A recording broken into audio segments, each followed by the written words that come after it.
da-da-dum, da-da-dum.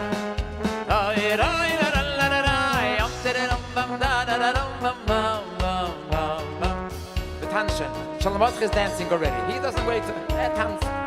Did-it-a-la-la, did-it-um-bum-bye, la-da-dum-bum-bum-bye, da-da-dum, da-da-dum-bum-bum, da-da-dum-bum-bum-bum-bum. Where am I sitting? I have a seat up here.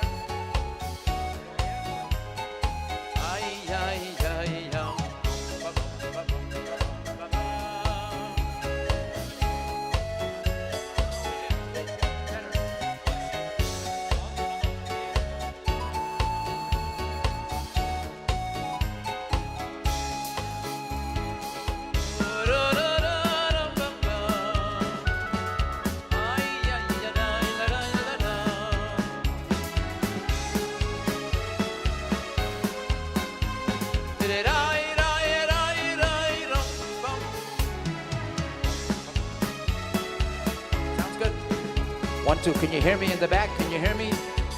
Can you hear me? Baruch Hashem. Aleph, Beis, Gimmel.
Lakewood Symphony Orchestra, unbelievable. Yossi Cohen.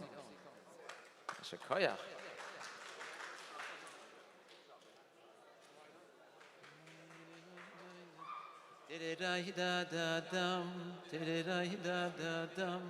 Find me a scale, ich weiß.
Let's sing zusammen.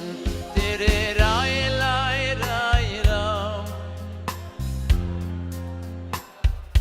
get warmed up. Bum bum bum bum.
Okay, we're getting a little warmed up. Good.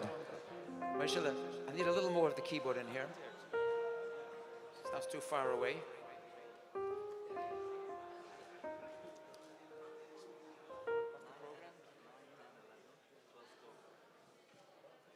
Give me a chord in my head.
Essen esst sich.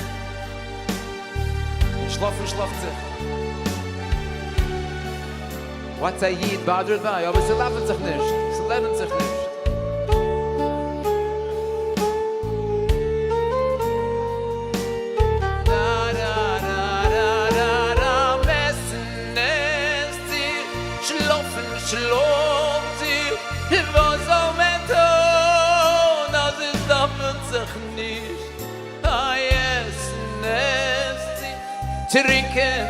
Trinkt sie, was soll man tun, als es darf sich nicht.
Baruchim Aboim, everyone. Whoever's in the back, please join us. Come grab a seat. Come sit down. There are plenty of seats. It's an honor and a privilege to welcome everyone here to what is really indescribable. What do we call this event? I don't think it has an official name yet.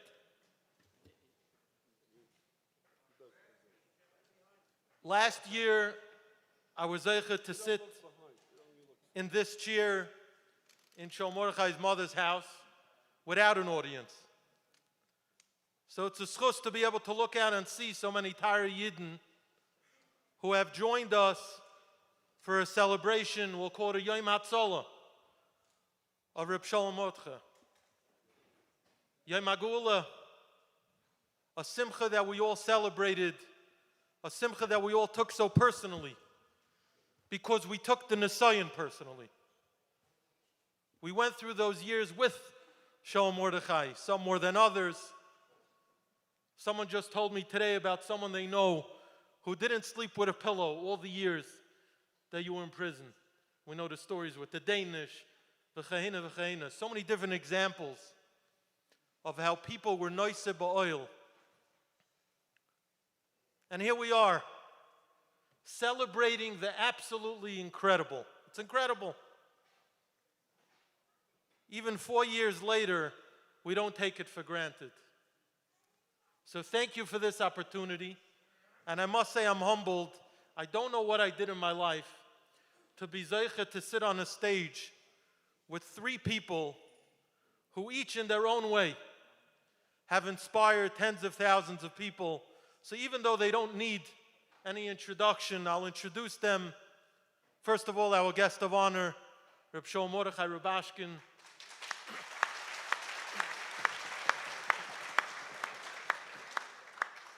Secondly, Rabbi Pinchas Lipschitz, publisher of the Yated, which fought so valiantly on behalf of Sholom Mordechai.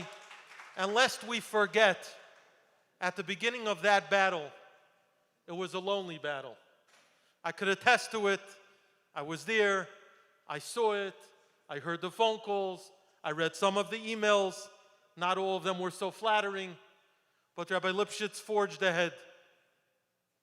And finally, Rabbi Avremel, Rabbi Avram Shapsi Hakoyin Friedman. Rabbi Avremel, thank you for being here.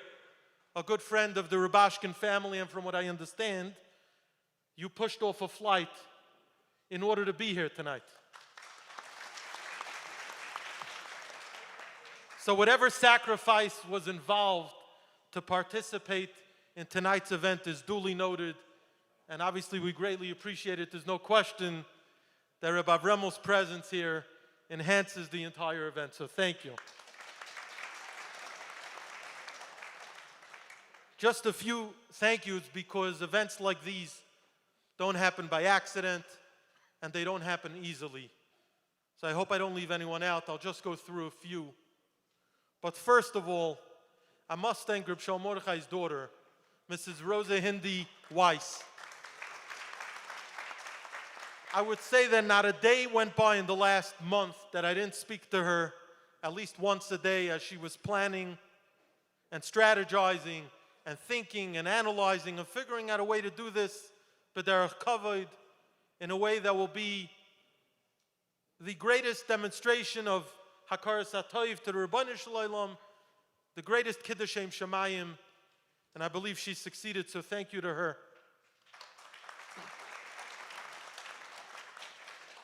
Thank you to the Yated for their sponsorship, to Israel Bookshop, BP Print Group, The Voice of Lakewood, TLS, YNT Painting, Yoni Cuisine, and finally, Shali Events, as tonight's event coordination is dedicated by Shali Reb Shaul Wursatile in memory of his wife Edna, Eka Edna Tzepoira, Bas Moshe Menachem Alevi Aleh Sholem.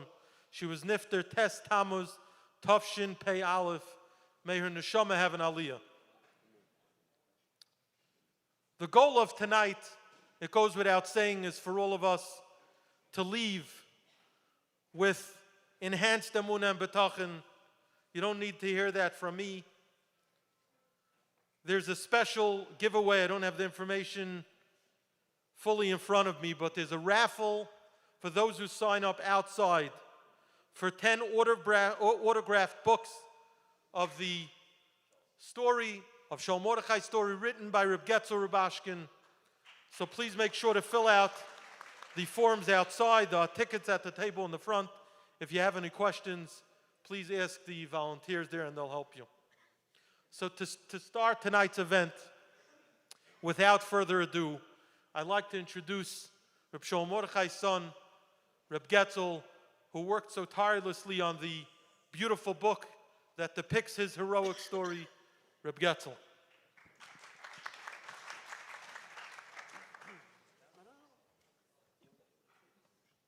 Yashikeach, Baruch Shachiyanu v'kimanu v'higyanu l'zman hazeh. On a day like today, it's a day to celebrate with family. So I'm very gratified to be here with my family, both present and via technological hookups. It's a heartwarming and overwhelming experience, an emotional experience. It makes me think back to the first time I visited Lakewood was for the big asifa that was held in support of my father at the time. Obviously, the financial assistance was needed, but more importantly, we needed to call out to the Eibishter and evoke some rachamei shamayim. And we all know that the keli for bracha is achdos. And it was a tremendous experience. Those of you who were there will never forget it. I know I'll never forget it. Just the sheer numbers of Yidden that came to participate was tremendous. And not just in quantity, but in quality. Every Yid is a chelik l'ka, is a neshama. So who could measure a Yid? But the Yidden that other Yidden respect. So we know that it's even greater. And the Rosh Yeshiva were mishtatev, Rav Malkiel Kotler, and the other Rosh Yeshiva, and they really gave chizuk and helped bring the Yeshua. But you know, the Lakewood really stood out in that respect. I know we're broadcasting internationally, globally, and every single Yid, B'kol Makim Shaheim, everybody participated and contributed, no question. But Lakewood definitely stood out as a example of Abbas Yisrael,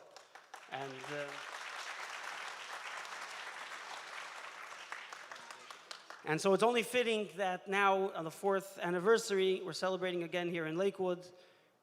This time my father is a Toishav. He moved not far away from here, and to a warm welcome, Baruch Hashem, and the celebrations have been over the whole Chanukah. Baruch Hashem, the people are coming and celebrating.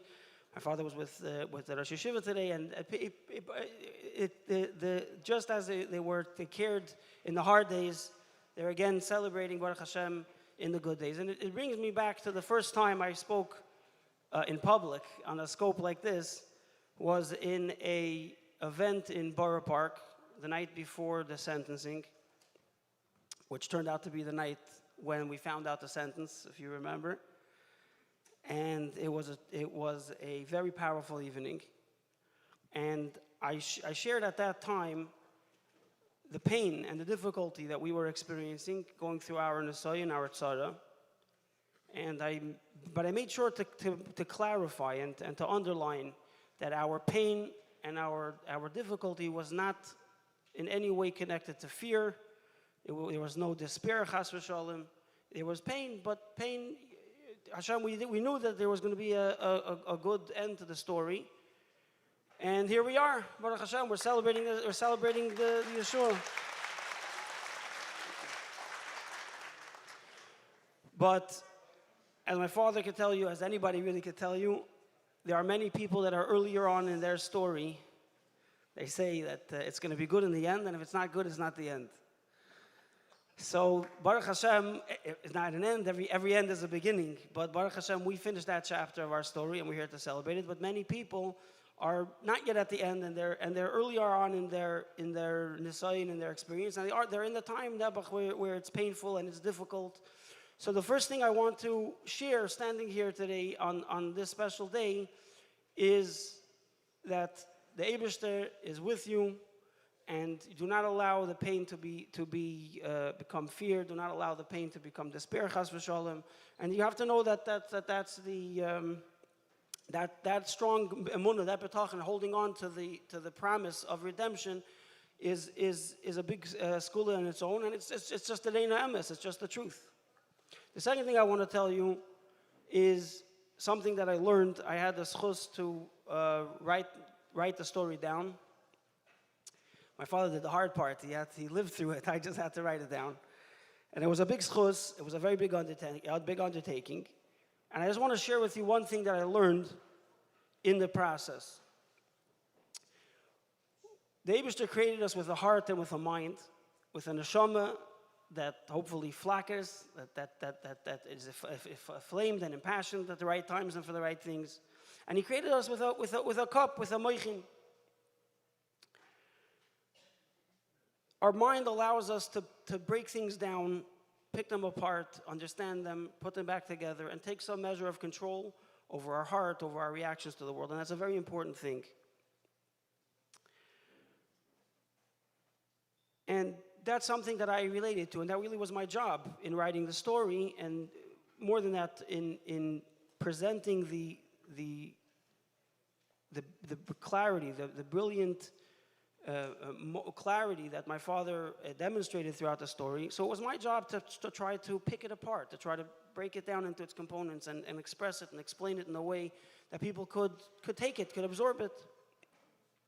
And I identify very strongly with that aspect of processing things that happen. We try to understand, we try to digest, we try to to make sense. And I was zeicha not just to write it down. Obviously, I can't tell my father's story. I wrote it in the first person for a number of reasons, in my father's voice. And so obviously I had to go over it with him and make sure that I wasn't saying something that he wouldn't want himself associated with. And in that experience, I had this the mazel. I was lucky to recenter myself on what the real foundation is. Because even though we have to pick it all apart and we have to learn how, what everything's made of and how it ticks and how to make it work for us, it's not about seichel at the end of the day. It's not about understanding. If we allow it to become just understanding and just what makes sense, we miss the beating heart of Emunah and Bitachon. And Emunah and Bitachon must be something transcendent. We're now finishing the days of Chanukah, when the Yevonim were metamer the Shemanim. Shemen represents something that is, in a sense, mysterious and sublime and exalted. And the Yevonim represented philosophy. So one of the interpretations of the Yevonim defiling the Shemen was that they took something that was really something that goes to the essence of who we are, something that speaks to our heart and speaks to our soul, and they tried to explain everything away. Everything should make sense. Everything should fit in its own little box. And that strips all the power out of it. And so we have to make sure that our Yiddishkeit is based on our Mesiras Nefesh. Our Yiddishkeit is based on our essence, our etzem.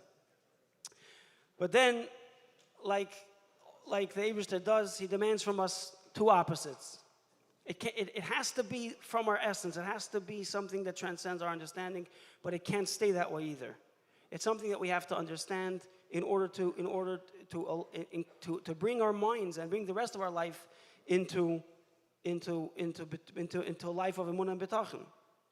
And that, when I spoke here in Lakewood the first time, my message was Luli Sedos Shashuai Az Avadati Ba'ani. If not the clarity that Torah brings us, we would be lost. And I said that from the heart because that's really how we felt, and that's the truth.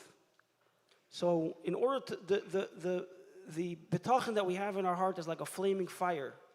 But in order to create, for that fire to be focused in a productive way, to allow that to be aimed at the areas in our life which are dark, we need a lens that will clarify, that will focus the light of our neshama, the light of our Emunah and Bitachon, and that is Torah. We must have that. Our Emunah comes from deeper than Torah, from our connection to the Eibishter, but it's only through Torah that we can focus it. And so, in some of the papers that are the book brochures, the booklets that are around the room, you'll find a list of shiurim, and really that's the lens. That's the lesson is, on one hand, it has to be shmanim, it has to be the pure, untouched olive oil that comes from the Eibishter, that's sealed with the seal of the Kohen Gadol. On the other hand, we really have to learn and to know how to apply it to the nuances, to the complexities of our lives, and that will bring the light of Bitachon and Emunah and give us our own personal Yeshua, and of course will help us merit and experience the national Geulah, the true Geulah, with Mashiach Tzidkenu.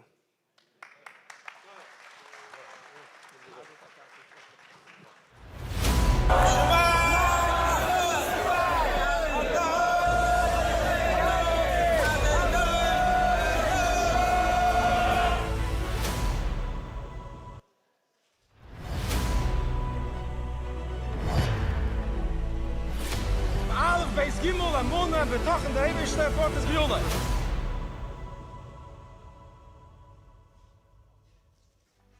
Every year we celebrate the celebration of Hashem's miracle of freeing me from prison on Zos Chanukah. But it really started one day before. It started on Annual Night of Bitachon because that was the moment I had to strengthen my Emunah. I got notified that there's nothing I can do anymore. The case is closed. And I maintained my Emunah that Hashem is the boss. The next day, I maintained my Bitachon that Hashem is going to feed me. And the very next day, Hashem feed me. On Beis Teves, and the God came and told me to get out. And the time I got out of prison, it was a Gimmel. This I see clearly how with the things that we're always talking about, that through Emunah and Bitachon Hashem, we have our Geulah. We get out of Aksar. And went out with a big simcha. My wife picked me up, and I saw that I was greeted right on the bottom of the hill by many Yidden who lived nearby to join the simcha. I went home to our home in Muncie. They were there to join the simcha. I went to my parents in Borough Park. There was over 10,000 people there dancing with the simcha and wanting to see the big nest. And so on. They went to 770. We danced all night. All Yidden of all types of life will join together with a tremendous achdus, tremendous unity, because it was all about Hashem listening to tefillas and helping us. And everybody felt it and wanted to join in. And from there, I got motivated to speak. And if anybody asked me to come speak, I would go speak in yeshivas, I would go speak in shuls, to adults, to children, with a simple message. Emunah is real, Bitachon is real. Where we have Emunah in Hashem, we bring out the good that Hashem is doing. Even though it doesn't look good. If we have Bitachon in Hashem, we trust Hashem to save us from our tzara. Hashem saves us from our tzara. I went on to Baruch Hashem, I was supposed to meet many Geulah, Rabbeim, and share with them what was going on. They were very excited. They actually told me to continue doing this and to teach and to continue talking about Emunah and Bitachon. It was everybody needs that today. My children moved to Jackson, New Jersey. They asked me and my wife to come join with them, and Hashem blessed us with 3 houses next to each other. Mom is like a Aleph Beis Gimmel. My daughter I got a house. We got a house next to her, and across the street. I got this idea that instead of having to go out, I can bring people where we can teach. A friend of mine called me about a year ago, letting me know that Reb Sholom Mordechai Rubashkin was starting a shiur in his house in Jackson, New Jersey, and he wanted me to come along, and I totally did not think it's something that I would connect with. And he bothered me, he shepherded me, he tried to convince me, and after a little bit of cajoling, I decided to come with him to the shiur. And I went the first time, and what I heard there was unbelievable and tremendously inspiring. And since then, I really became hooked on coming to the shiur, and I've been a regular since then. You know, sometimes I have to be out of town for business or whatnot, and I always try to schedule my trips to be back in time for the shiur. It's just something that's so important to me. About a year ago, my wife, Aleh Shalom, was nifteris. It threw our lives into absolute chaos. there was really very little to do except turn to the Torah, my Rebbeim, and we know that Hashem always sends the refuah before the makkah, and that's exactly what happened. That's when I met Sholom Mordechai Rubashkin, and my life has never been the same since. I've always felt a personal connection to Reb Sholom Mordechai and his story. I first met him around a year ago when my brother brought me to a Thursday night shiur from him. And immediately when my brother introduced me, he set aside time for me and him to speak privately. He right away took me under his wing. He brought me into his family, invited me for Shabbos, Yom Tov. He's helped me a tremendous amount grow in Yiddishkeit and Emunah and Bitachon. I've been there at this point for maybe 10, 15 Shabbosim, Pesach, Rosh Hashanah, Yom Kippur. It almost feels like I have a second family. First week when we went to this year was smaller oilam. It was around the dining room table, probably about 15 chavra. And I've seen this shiur just grow and blossom over time. Week after week, new people come, and the excitement is palpable as people are telling the chaverim to get involved and to come hear the shiur. So aside from the chizuk of the shiur itself, after the shiur, Sholom Mordechai likes to call it farbrengen, where everybody sits around and asks questions about the shiur and just in general questions about hashkafa, about life. And people are there till way after midnight sometimes, discussing important aspects of Yiddishkeit, and that's tremendous time of chizuk for many people. Because Hashem gave me the insight that I have, and Baruch Hashem, they gave me the koyach to go through with an Emunah, with a Bitachon Hashem, and they able to show me how to go through with it, and not only survive it, but overcome it. I'm able to talk in a way that it's relatable. People can understand us, and try to do the same, and Baruch Hashem, we're helped. So from the Heal the Heart series, for women, we have another shiur in Lakewood itself for men in the shul every other Wednesday night. And so we have Shabbaton in Baruch Hashem, side for girls, certain Shabbos, other Shabbos for boys.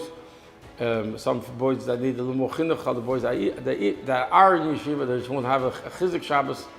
I started spending Shabbos in there quite often, bringing my friends, and every single one of them felt like they were the only guests in a house full of 30, 40, 50, sometimes people. The way they treat every single person individually, they recognize their talents, they bring out their talents, and I really appreciate what the Rubashkins have done for me over the past year. And he said to me, there's a shiur every other Wednesday in Chavos Avavos Shar Bitachon with Reb Sholom Mordechai Rubashkin. Why don't you come? Not only that, we kind of need a driver to pick him up from his house and bring him to the shiur, and I want to give you that opportunity. And I just jumped on that, and that's how we met, and we've become very close to those car rides. I have a schus to have that time, private time with Reb Sholom Mordechai. We have in our shiur about 50 men, consisting of Kosher Yungalite, Rabbeim, Menalim, all coming to the shiur, about 50 of us every single week.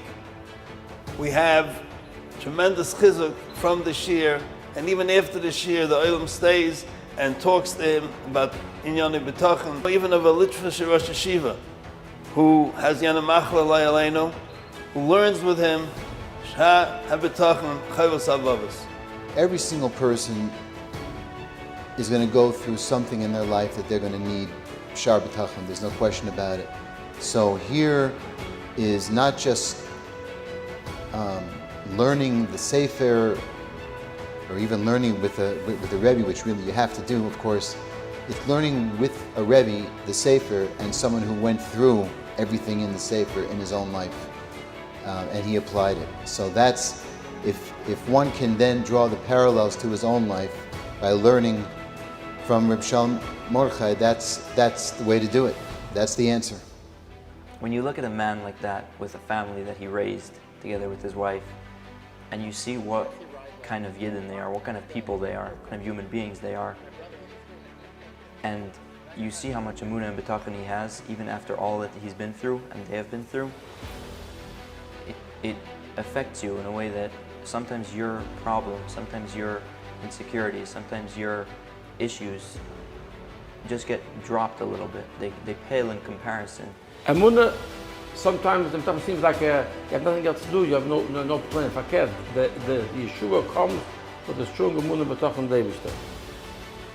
And because the sources like Gimmel Teves Hashem, Bitachon is sometimes seen as a complex, difficult thing to learn, that's why we're here, to teach and to explain how every year can have Emunah and Bitachon in HaKadosh Baruch Hu.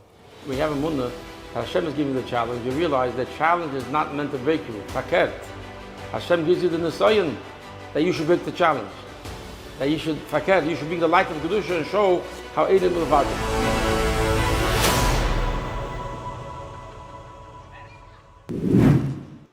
I'd like to welcome all the people who have joined us. If there are chairs, please come in and take a seat. I'd also like to acknowledge the women's section and Reb Sholom Mordechai's Rebbetzin, Mrs. Leah Rubashkin, and the women who have joined us, as well as the thousands who are watching live around the globe and are celebrating with us. I should mention as well that the shiurim that we saw on video are open to the public. So whether it's at the Rubashkin home on Mill Pond Road in Jackson, or the shiur Rabbi Warman mentioned at Kala Godasachem on Circle Place, everyone's invited to join. You could get a taste of Reb Sholom Mordechai's magic on a weekly basis. I do want to mention that it says on here that we should join the movement that's bringing trust in Hashem out of the books and into real life. I just want to say that for those who are in the publishing business, we want to leave it in the books also. We should take it out of the books, but leave it in the books. So tonight's program is designed to feature a panel discussion. We received dozens and dozens and dozens of questions. We'll try to choose a few choice questions. Even if I pose a question to one panelist, I invite all three to chime in, Rabbi Avremel included. You're not here just to sing tonight. It wasn't in the contract. And then we'll be zeicha to some zmiris as well, interspersed. There's a question that was submitted that I myself have wondered about. Reb Sholom Mordechai, when you were in a place called prison, as you call it, we read your articles, we saw your letters, some of us heard you on the telephone, some of us visited you. You always seemed to be in a state of simcha. And the question is, was that always the case? Did you ever get down? Were you ever depressed? Like a normal person, as we would say. With Emunah and Bitachon, is there ever a state where you could become melancholy and down? Atzvus. Was there atzvus at any stage? Atzvus is a sign of the Yetzer Hara. The Eibishter gives every one of us a Yetzer Tev from the Shama and a Yetzer Hara to show our Keicha Bechira. That's a challenge of life.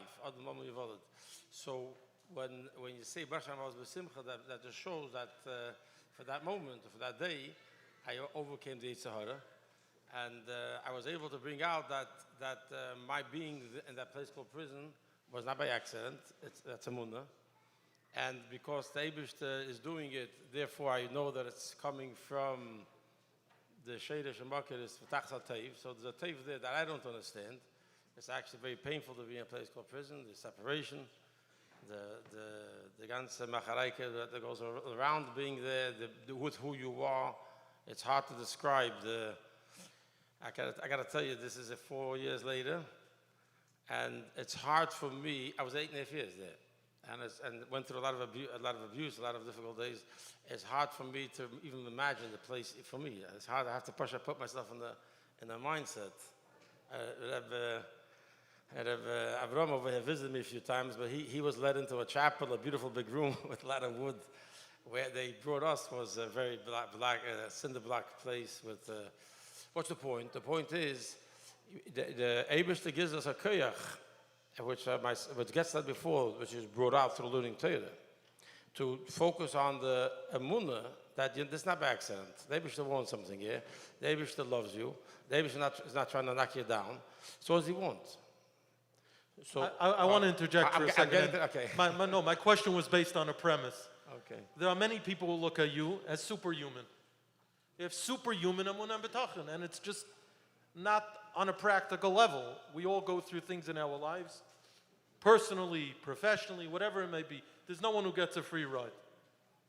And people see you overcoming this tremendous obstacle, and they say that's just on a different level. If they hear that Sholom Mordechai also cried, and he was also in pain, and he also had to overcome atzvus, it would be a tremendous chizuk. Now, I'm not telling you to tell us I was getting that, but there's two roads to take, the long, short way and the short, long way. I'm trying to get right to the point. Okay.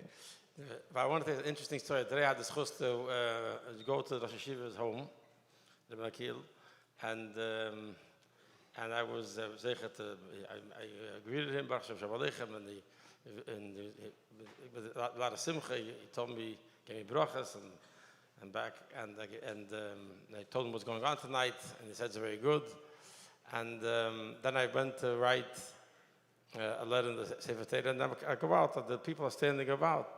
So one Yid comes from Aleichem, I got to tell you a story. Starts, Baruch Hashem, tells me that he bought a book, the story, the inside story, and he has it on the shelf, and he tells over the story to his young child. I'm getting to your point, don't worry. And he told the child, look at this, a Yid went through such a nesoyen, a poshet Yid, and he was such a Emunah and Bitachon, they saved him. Gewaldig, and he saw his tragisch, then he wanted a picture together, and then I moved on to the next room, and then he comes running over to me, and he says to me, Mama, what has happened? It has to be Michel, what happened? I called you a poshet Yid. So I said, that's right, I'm taka poshet Yid. And I say it always the time, I'm a poshet Yid. And really, Zos Chanukah is a poshet Yid. Every Yid has a neshama, every Yid is a ben, Avram Yitzchak Yaakov, we're all born in Matam Hashem Aleikeichem.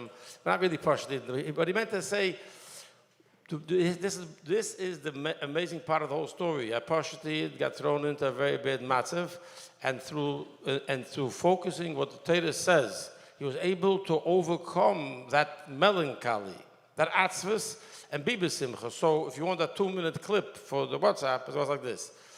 Yes, there were many times, not once, not twice, that I was challenged with the simcha. There were times that I cried. It's painful. That doesn't mean that the night finished crying. I remember going when I was a chosn. Maybe it's a good way to say it also. When I was a chosn, so my friends who got married before, the older chaverim gave you advice, and today I have chasanim classes, but those days it was more you mashpia, they give you some advice. So one of the advice I was told, I forget from who, never go to sleep if a couple is having how do you call it, a dispute. Whatever it is, I'm not sure how that can happen, but sometimes it happens, and it shouldn't happen, that the one guy sees one way, the other sees the other way. So I was told never go to sleep with that dispute. Why? Because when you wake up next day, it's harder to correct the problem. Forget how painful it is, how uncomfortable it is.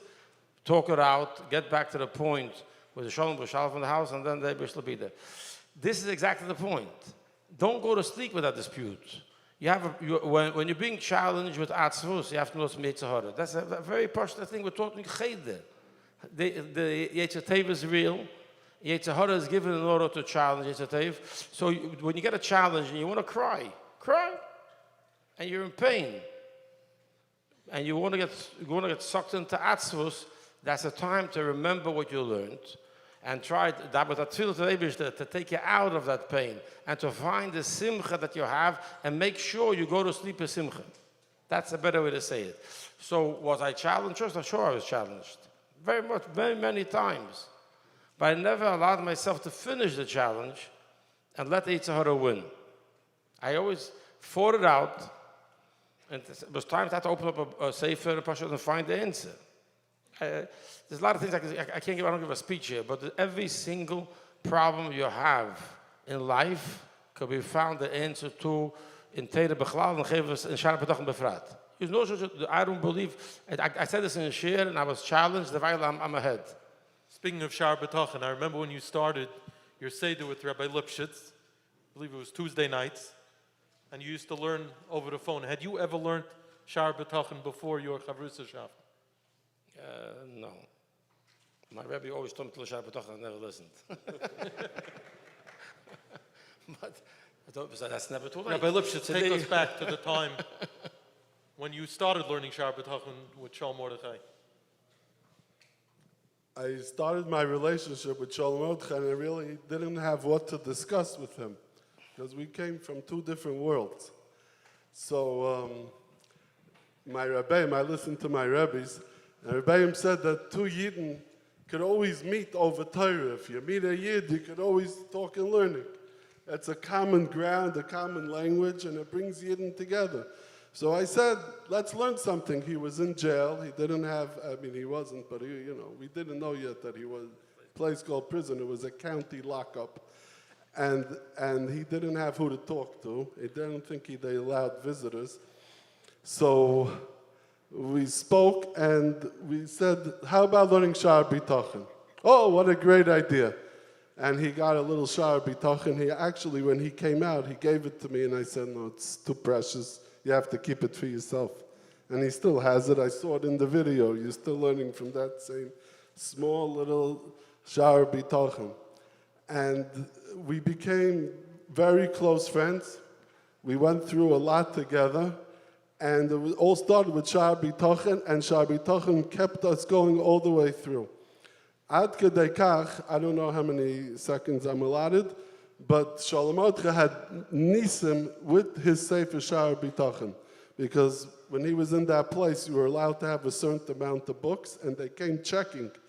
And Shar Bitachon went over the limit, like they counted to 10, and they didn't see it. And he took it as a Siman Shemayim, because Baruch was happy with his learning, that he should keep on learning Starker. And the Baruch Hashem, he learned it. And it's not just learning, like you said before about a book. A book is, it stays in the book, but it has to stay in you also. When you read a book like Sholom Mordechai's book, and this is not a plug for the book, but when you read a good book, also by Hiziger's books, it affects your neshama when you read a good. What is a good book? A good book is a book that changes you and challenges you and inspires you, and it shows you that you could be a better person, and it teaches you how to do it. That is what Sholom Mordechai symbolizes, and that's why we're all here, because we all want to become better, and we want the secret. And the secret is open up those Sfarim and learn them, and you'll be changed, and your neshama will be changed, and you'll be a lot happier. Rabbi Vremel, take it away. I would like to say that I have a big taina to Sholom Mordechai, because I read the book, and he caused me many hours of Gezel Shena. I couldn't go to sleep. I couldn't put the book down. Amazing, amazing book. And when you think about it, such a story, you think about a Rebbe, a Tzaddik, a Kodesh, Yisrael, who could go through something like this. Like you said before, a Poshet Yid should show such Emunah and Bitachon. I'm sitting right now, I can hold his hand, I can say hello to him as like a friend, you know. But a Poshet Yid, and he showed us what it means to have Emunah and Bitachon. I remember driving to the first Chag Geulah 4 years ago, and I'm thinking to myself, I have to find the Rosh Teves that encapsulates this whole story in one Rosh Teves. I remembered whenever I would go visit, Sholom Mordechai was the happiest guy in the room. He would schleppen people to make a kula, to make a tumble sauce. He got everybody dancing. I could have sat down and sang. He was getting everybody to dance. So I knew that simcha was one of the keynotes key ingredients of Sholom Mordechai's experience there. And then, of course, chayvas halavovis, right? I'm thinking, how could I put this together? What's the word? What's the word? What's the word? I'm thinking. I'm always already at the... And then I got it. Simcha. The word simcha stands for, Sholom Mordechai. Sholom Mordechai chayvas halavovis.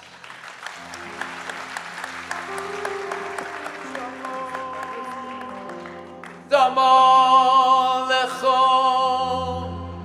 nafshi Koma lecho besori B'eretz Zion ve'yoyef b'limoyim. Let's do that together. Tzamo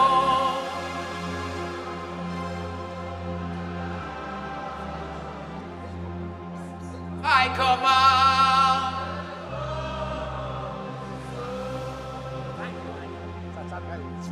B'eretz ve'yoyef b'limoyim. Yama mama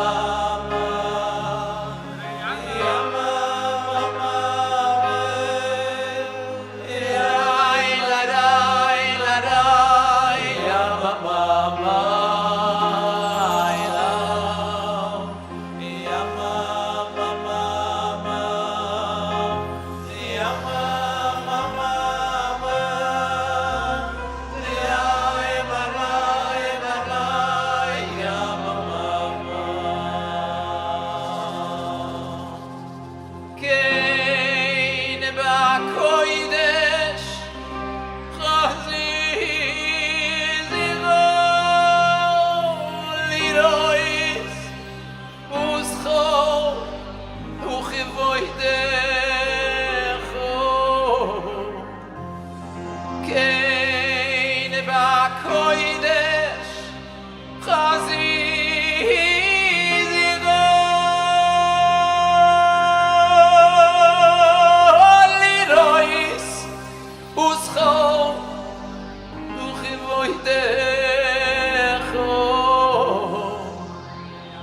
I came back, kodesh, chazi siyecho, lirois, uscho, uchevoidecho,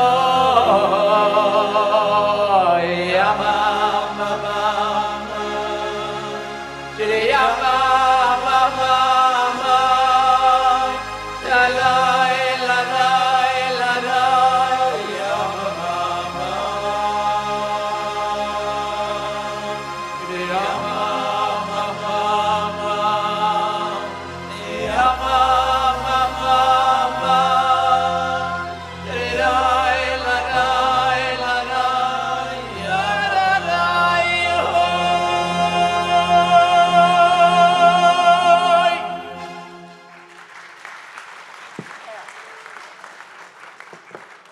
Reb Avremel.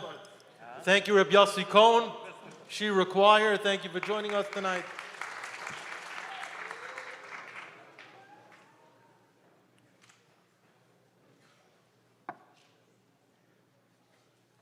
So many different questions. I'm going to read one verbatim, the way it was submitted, unedited. I'm going through a terrible nisayon in Shalom Bayis. From what I'm learning and listening, it seems like pain is a contradiction to Bitachon. Does Bitachon mean I need to be happy and calm all the time? That doesn't feel human. I am sad and I'm in pain, but I'm really trying to trust in Hashem that He will save my marriage. This is where I get confused. Reb Sholom Mordechai, what would you say to such a person?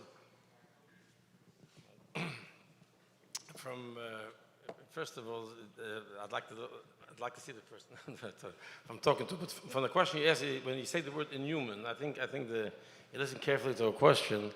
You say it again. It doesn't feel. It doesn't feel human. Doesn't feel human.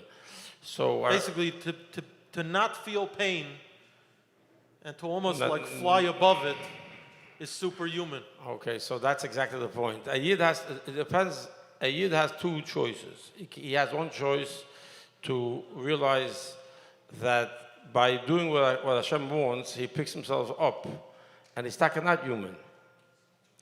I was once speaking to a group of children by Shabbaton, and one of the kids says, but we're only human. So hit me, we're not human.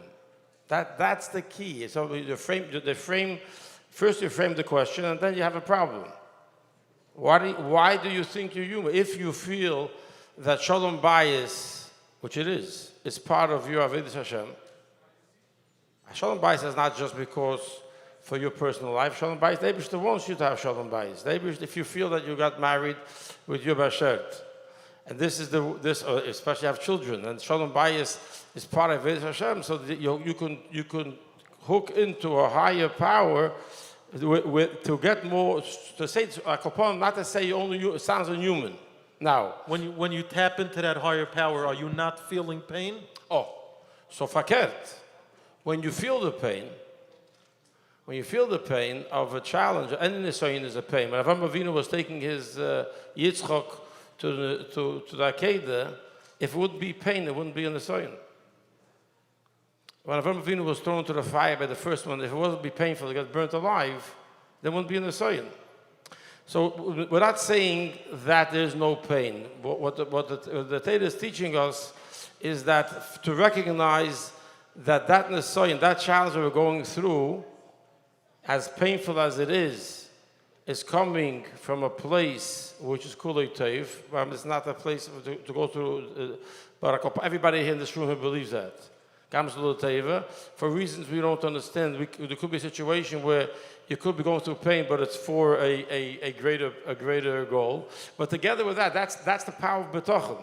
And that's Bitachon means, together with the Emunah, that until now, the Eibishter wanted me to go through a painful experience. By my calling out to Hashem, it's painful, fakir, tut mir weh. And when you're in a tzara, the Eibishter tells you, I want you to trust me to get you out of the tzara. So suddenly you're able to overcome that pain by realizing that the Eibishter wants you to daven to him, and not just daven to him, but like in despair. To daven with the Bitachon that I'm in a tzara, and the Eibishter, you're going to save me. And that's why suddenly you feel that pain less. Just to finish the call, everything has to be in 2 minutes. You can't talk longer. You missed the point. Yeah. I never saw an iPhone before when I came out. So I saw I didn't have it. Yeah, when I first got in, didn't have it. Then they made it. And the Baruch Hashem, I never watched television, so I never knew. I heard about it, but I never really, until you see it. Anyway, I found that there's a 2-minute. There's a WhatsApp. Gewaltig gesagt. I mean, since Gimmel Teves was written in the book, they found a new way to teach it, a 2-minute chizuk day. You get a boom, 2 minutes, bam, and now you're done. You're laughing, because it's funny, Taka. How do you have a complicated situation, how do you get chizuk in 2 minutes? I tell you how. First, they have to say something. They take somebody who spoke for half an hour, they have one sentence that he said, kaboom, and then behind they put music, tan tan tan tan tan tan tan. And then when you listen to it, you feel very inspired. And as the inspiration came, that's the first that goes away. So that's why, anyway, get that out of sight. I started answering a question that gave a bit longer because I'm trying to bring out a point to get to the idea is, let me finish talking with Nakuda. Rabbeinu Bach is a Rishon. The Rishonim wrote this for him. From Ruach HaKodesh. This is not a drosha. This is Dvara Vayadibabom. This is a mamash matan Torah, right? Rabbeinu Yeina, Shari Tshuva. So Bitachon is a chiyuv. I don't have sich. I've always thought Bitachon is a madrege. But they agree about Bitachon. Imagine they're put on film. This guy puts on film. Bitachon is a mitzvah. You learn the Shari Bitachon, you'll find constantly the word chiyuv. I'm reading chayiv. Last time I checked, it means obligated. And Bitachon, the Eibishter wants you. Where does the Yisod come from? It comes, according to Rabbeinu Yeina, he writes, you look it up. He says that the pasuk says,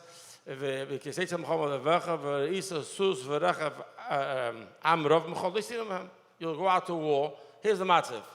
You're fighting the United States of America. Every time I went to trial, I pled not guilty. It wasn't really a trial, but they called it a trial. And before every trial, the judge would say, this is case number so-and-so, and the United States of America versus Sholom Mordechai Rubashkin. It's pretty equal. I couldn't get over it. And it was a straight face. United States of America versus Sholom Rubashkin. Here, they can pull out a vote of 50 people. They can put on the credit card $3.75 trillion, 0.00000. And I came with a debit card. It wasn't fully loaded either. Aber sagt der Eberste, why? Why loi sidem hem? Not crazy. Verkehrt. That Yeshua's Hashem should be in your heart, the Eberste will save you. And it says not only by war, in any tzara, look at inside. You have to, any tzara you find yourself. So I'm learning this. The most important thing, we spoke about it by the Pinchas. When you're learning something, you're talking to you, your matzav. Yeah? When Avram sings, and that sings from mir, from the heart, that's from mir. So at such a thing, so finishing up the idea, you ask, how do you have not pain? There is pain there. There is pain there. Being in prison is one of the biggest measuring pains, but it's a pain. It's a big one. It's varaya. It's mechaper an misa, golos. Aber zusammen mit them, if you know that until now what's happening is toiv, be'etzem, hidden toiv. So it's not toiv I can see. And Eibishter wants me to daven to take away the toiv I can't see and replace it with the toiv I could see. That's what Bitachon means. Give me a toiv that I could see. So you ask me how much if I ever felt in despair. I remember certain moments sitting in this little tiny cell. You know, a cell is 6 feet. It's about as big as the stage. I'm just kidding. It's actually half the size of the stage. 6 feet by 8 feet. You're sitting there, denied, 1 year, 2 years, 3 years, 4 years, 5 years. And I'm thinking to myself, Shamartcha, what are you pushing so hard at you getting home? Wouldn't it be easier? Wouldn't it be easier? Zayin Makabel Yisroel Bava, which says big things about people like that, and Zayin Chazik. And for a second, it sounded like maybe the right way to go. So I'm trying to say, I'm checking myself when I'm going through the soil, if it's too richtig. Then I punkt verkeerd, it's not legal. Because when you learn Shara Bitachon, you find out that the Eibishter wants you to trust him to get out of the tzara. So what happens? Suddenly, Mama said it. You want me to get out of the jail. Ich will. You want me to trust you to get out of the jail. So now suddenly your tefillah changes. You're not having goes, ich will. You're diving Eibishter. You are telling me your Torah. Now, and I find myself in the tzara, and I want to say something.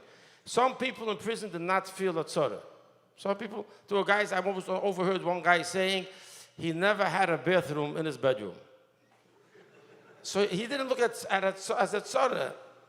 He didn't see being, so such a person wouldn't daven. But I had a problem. I wasn't sure if the bedroom was the best. I want to interject for a second, because this is a question that several people asked, and you touched on it a little bit.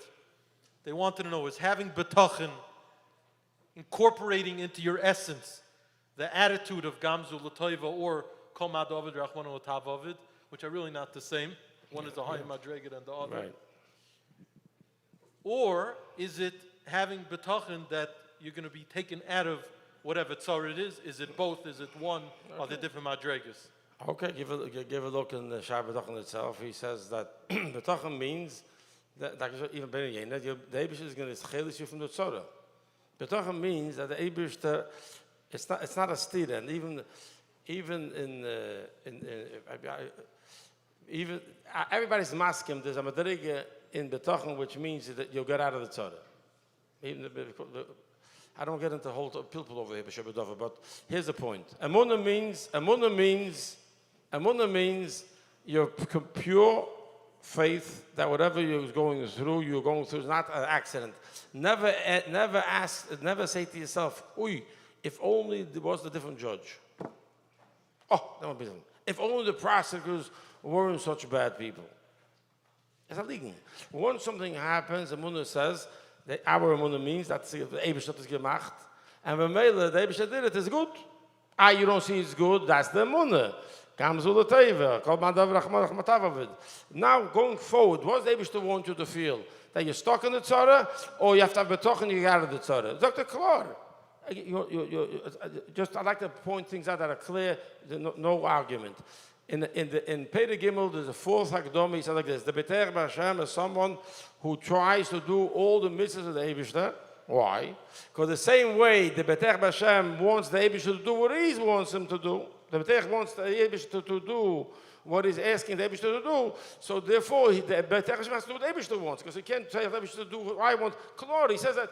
So there's not even if you find anything anywhere else, you just have to realize where the other Indian is talking about. There's not a stira here. I want to change course here for a second. Okay, it's all good. To Reb Avremel, I want to pose a question to you. I want to ask you a question. Okay. What is the most quoted sefer in Yiddishkeit? The Torah. Tehillim.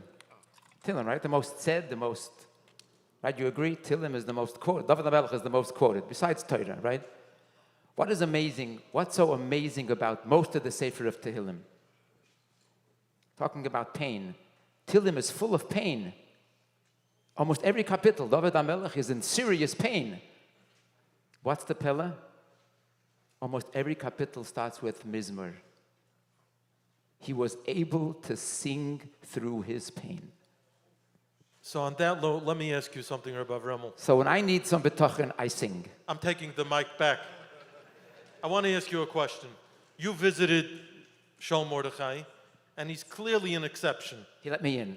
He let you in. Yes, through those big doors with the big keys. But people may not know that part of your Melechus HaKodesh is that you go visit people who are nebuch behind bars. And I want to know, when you meet people who are facing a life sentence or a lengthy sentence like Sholom Mordechai, and they're in that pain that you're talking about, and you're coming in with a message of Mizmar, is that the antidote to the atzvos? What do you say to them? I don't say nothing, I sing. I don't say a word. Because what can you say? What can you say? You know the saying, when words fail, sing. Because that's the best antidote. And you know what? The guys, they were dancing. Some guys had to be schlepped in. Once they got into it, they wouldn't stop dancing. I think that's the greatest gift. The gift of Nagina, the gift of song, especially in the most difficult of times. By the way, we have some great speakers, right? What is the real difference between a great speaker and a singer? They almost can do the same thing. A good speaker can make you cry, make you laugh. A good singer can make you cry, make you happy. But what's really the difference between a singer and a good speaker? Tachlis, bottom line difference. The difference is you can't dance to a speech. I don't care how good the speech is, you can't dance to a speech. Only a nigun gets you off the ground.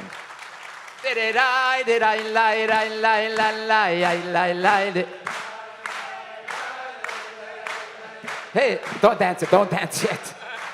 Have a long program, don't dance yet.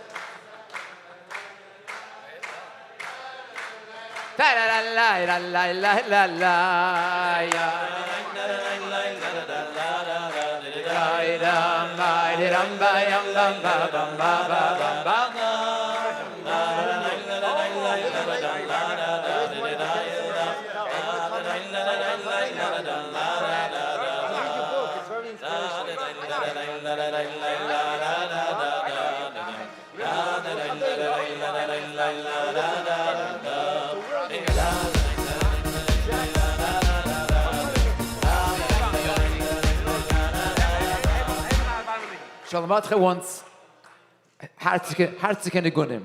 Before we get to the Hakofis, he wants Hashtikol Yom Kippur first. Yes. Hashtikol Yisoidus Negunim.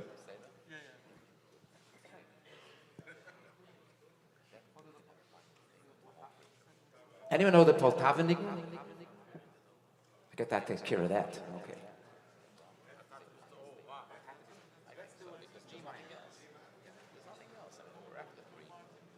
One of Sholom Mordechai's favorite songs that I think he knows all the words by heart, that he would sing in a place called prison.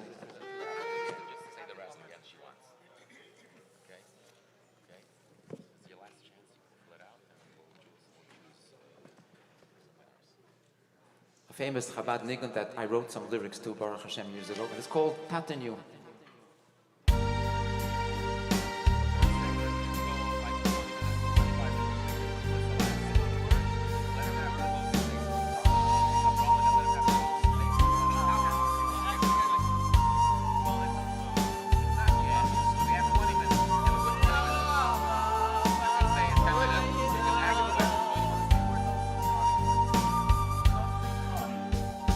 Atate bist du, Gora getreie, Story that they don't know.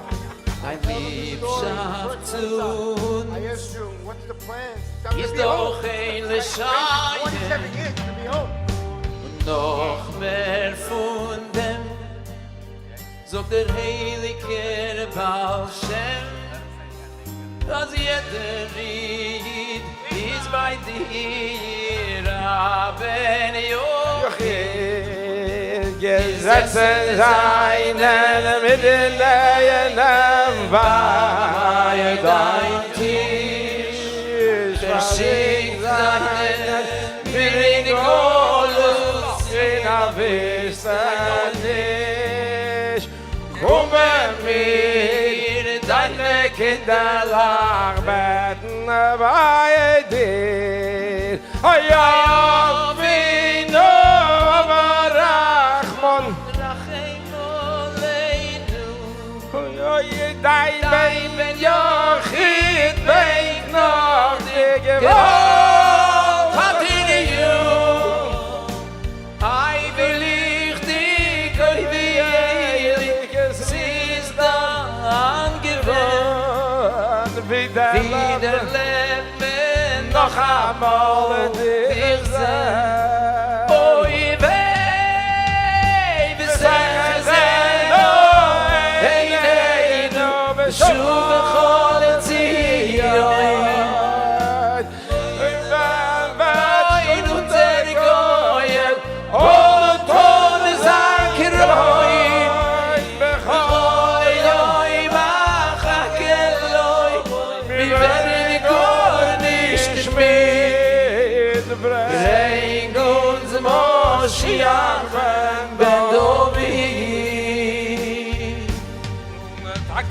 Tagebald, wenn Jiden kommen in Beis Teves jeden Shabbos und Rosh Chodesh Shtachos levonen. Es wird sein, wenn Geulah keboit Hashem alle Wellen dienen.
Zusammenkommen, wollen wir sich Brüderland zu schön.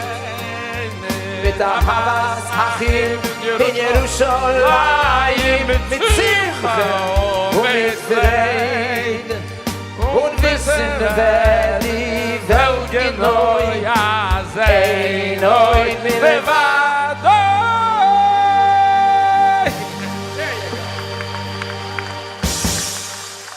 That was the best duet I ever did. With Sholom Mordechai. Beautiful.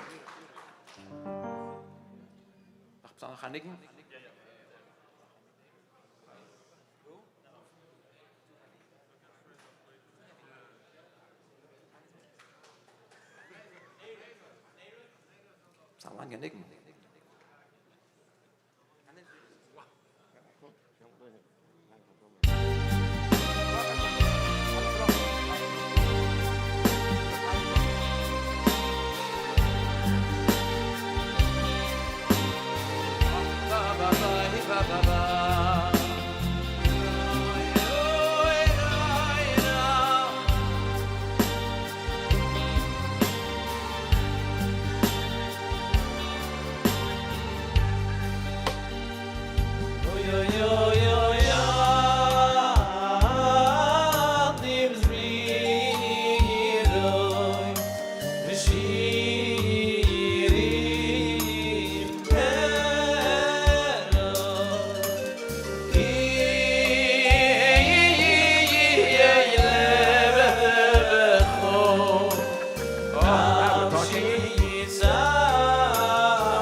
נפשי חומדו בצל יודך לא דמס כל רוסוי דחו נפשי חומדו בצל יודך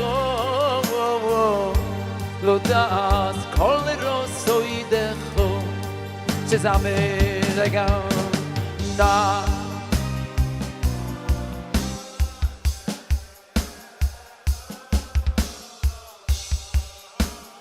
da was kol roso idcho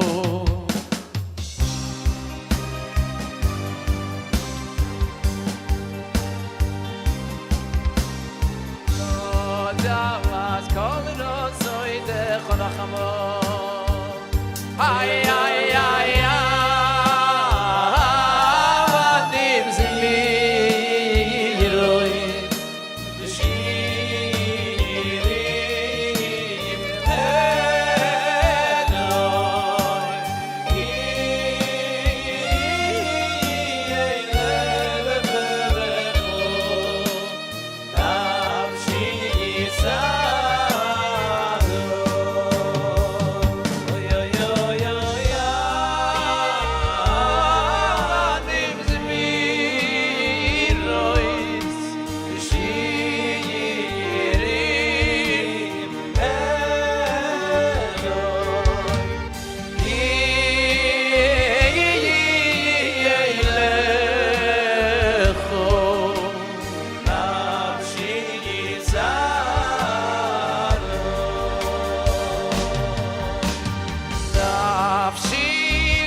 בצל יודך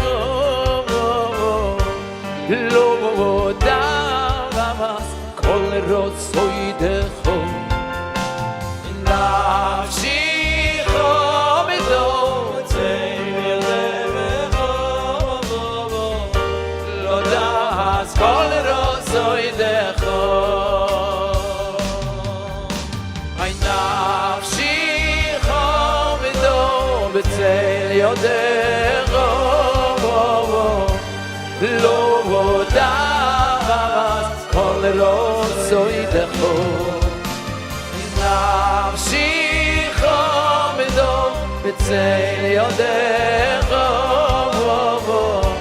לא דמס כל רצוי דך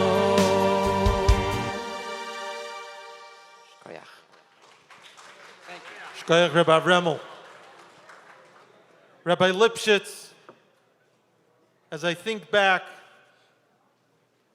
to the early days of your involvement in the battle for Sholom Mordechai, I think of something that you once told me.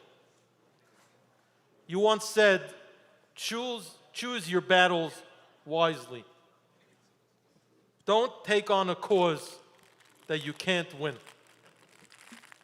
So I'd like to ask you, why, at a time when no one else was stepping up to the plate, did you take on a cause that was very daunting? At the time, obviously no one knew what it was going to be. But somewhere in your heart, something told you that this is a battle I must take on. Why?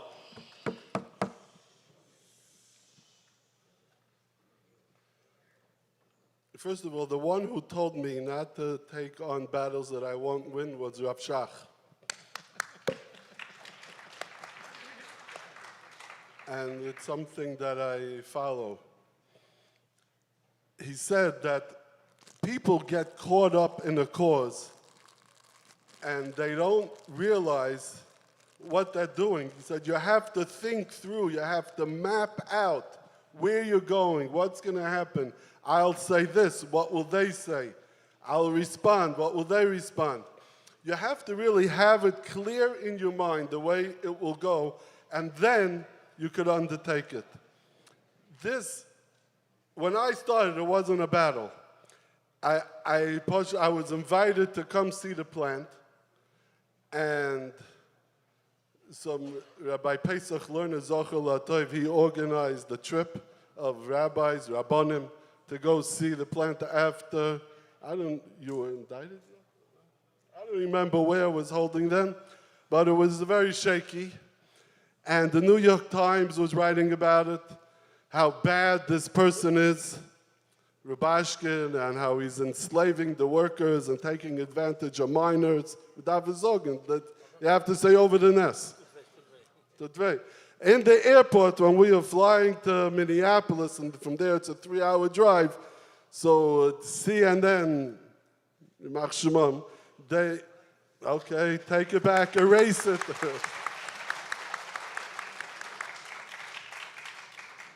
Everybody knows what they are now, but then they didn't know.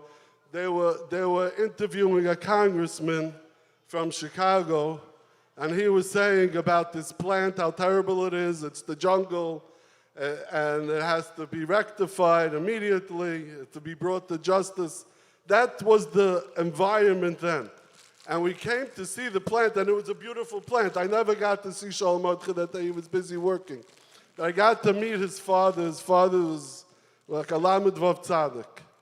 And I met his brother Yossi and the family, and we saw the plant, we saw the workers. There was somebody there was a translator, and he was speaking to the workers. We said, what do you think about the Rubashkin? He's like, tell us, tell me quietly, no one's listening. They loved him. They said about he gave him a turkey for Thanksgiving, and one of the workers' son was killed in a motorcycle accident. They didn't have money to pay for the funeral. Mr. Rubashkin took care of everything. They didn't stop singing his praises. The New York Times wrote that there's no cafeteria, that the workers have to starve a whole day. I was in the cafeteria. I saw the plant. It was mamish, like people say, it's a Kiddush Hashem. The parliament was a Kiddush Hashem. The plant was a Kiddush Hashem. It was so clean. Everything today is state of the art, but this place was really state of the art. It was the most modern, the largest kosher shlachtos in the world. And they kept the prices down, and they distributed the meat wherever you went in America. You could have kosher meat. And I come into this place, and I meet these people, and I see the workers, and I see what's going on. The workers were working hard, but they were having a good time. It wasn't like the jungle. And I went back, and I said, I have to do something about this. Reb Yerucham says that, Reb Yerucham Levovitz, it was from the great Balei Moshe, he says every person in his job or whatever he's doing, he has opportunity to do chesed. I have a newspaper. I had an opportunity to make a Kiddush Hashem with his Achil Hashem.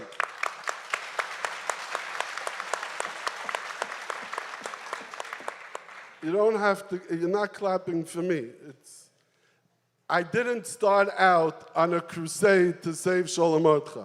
I started out to expose the truth. Then, when all the charges came along and I got to know the family, I got to know the case, Sholom Mordechai invited me to come for a Shabbos to Postville. I was very hesitant to go for many reasons. Okay, we'll let that go. We'll erase that together with the CNN. And it was a beautiful sight to see. Sholom Mordechai lived, one of the raps against him was that he lived in a mansion.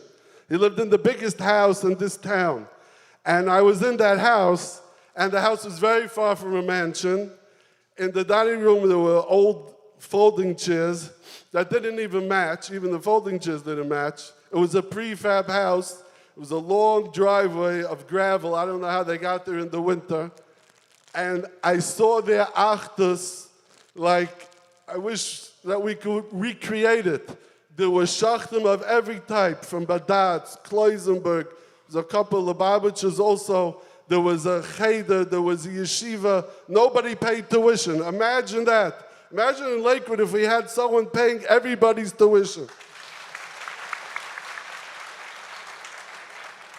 Iowa didn't need vouchers because they had Sholom Mordechai. And the more I got to know him and the more I found out about the case, I said, I can't let this go by.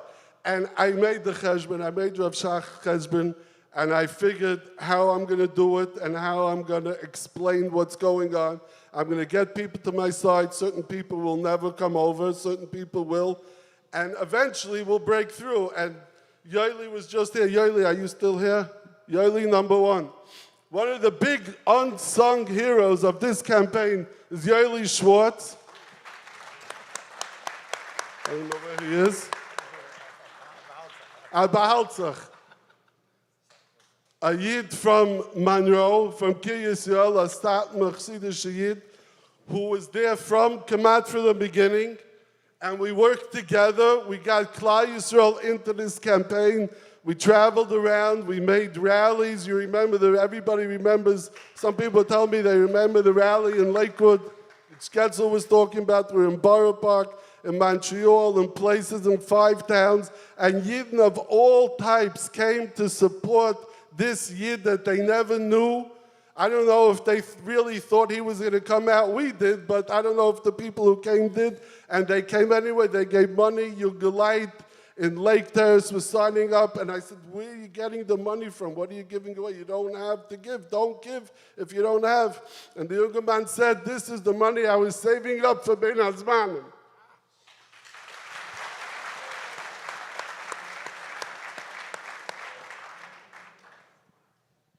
So when you see the greatness of Klal Yisrael, when you see Yidden, how they care about another Yid, how could you not get involved? How could I drop it?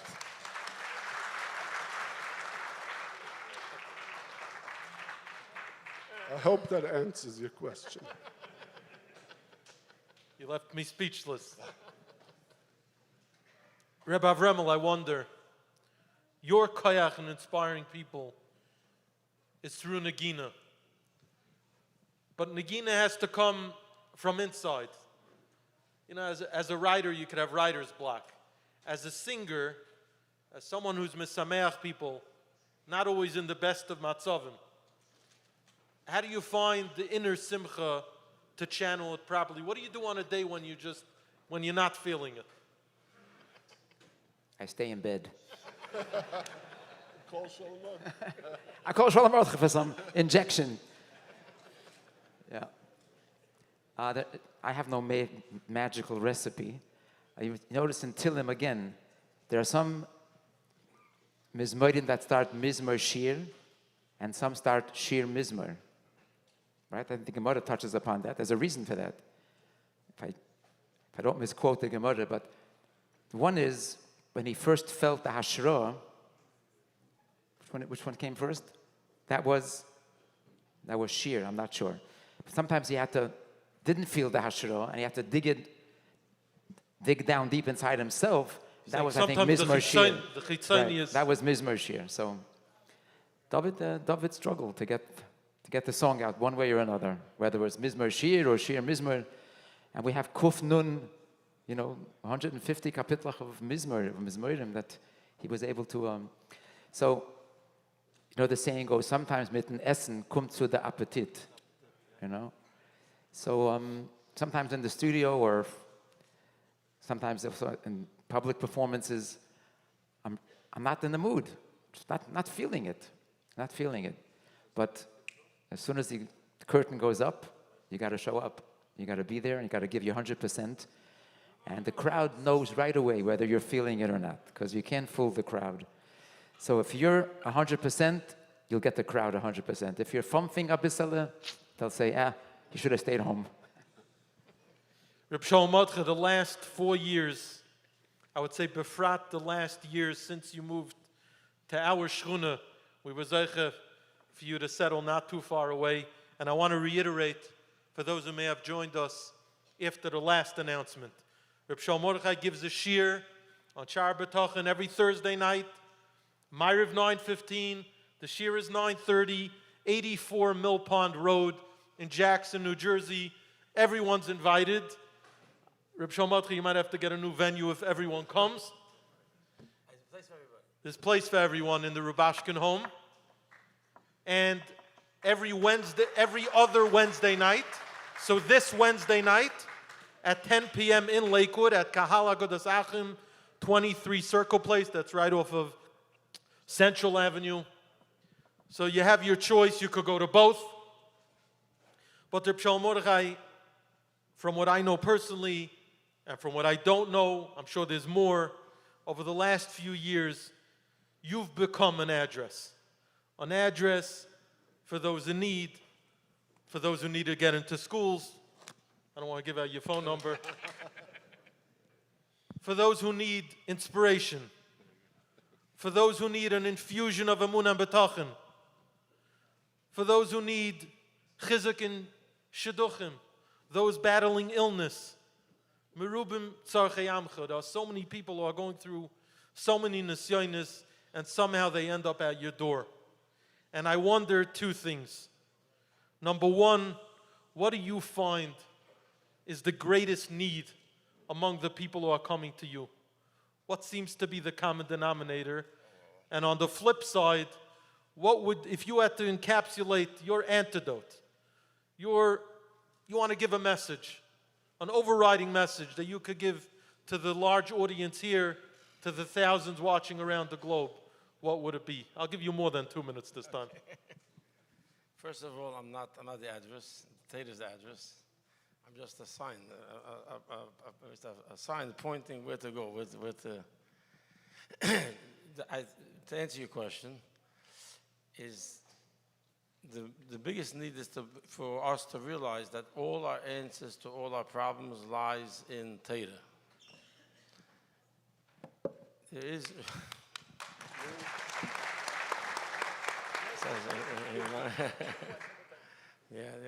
This is not. This is Anich Hashem Alikecha. What we see, what we see most troubling to me is suddenly this wholesale evacuation from finding our answers from our Torah to our personal problems, as if there is a world of Torah, Shabbos, Kashrus, Tzidkis, and then it comes to inyonim from Simcha, shaylas of anxiety, depression. Then you start to switch it, they suddenly switch to English words, the language suddenly switches. And suddenly somehow, there's the thought that there could be found an answer somewhere else. So let me say it like this. What does Emunah mean?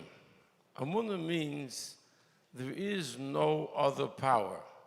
As my son Getzel, I was very moved when he got up there in Borough Park and he brought out the Nekuda.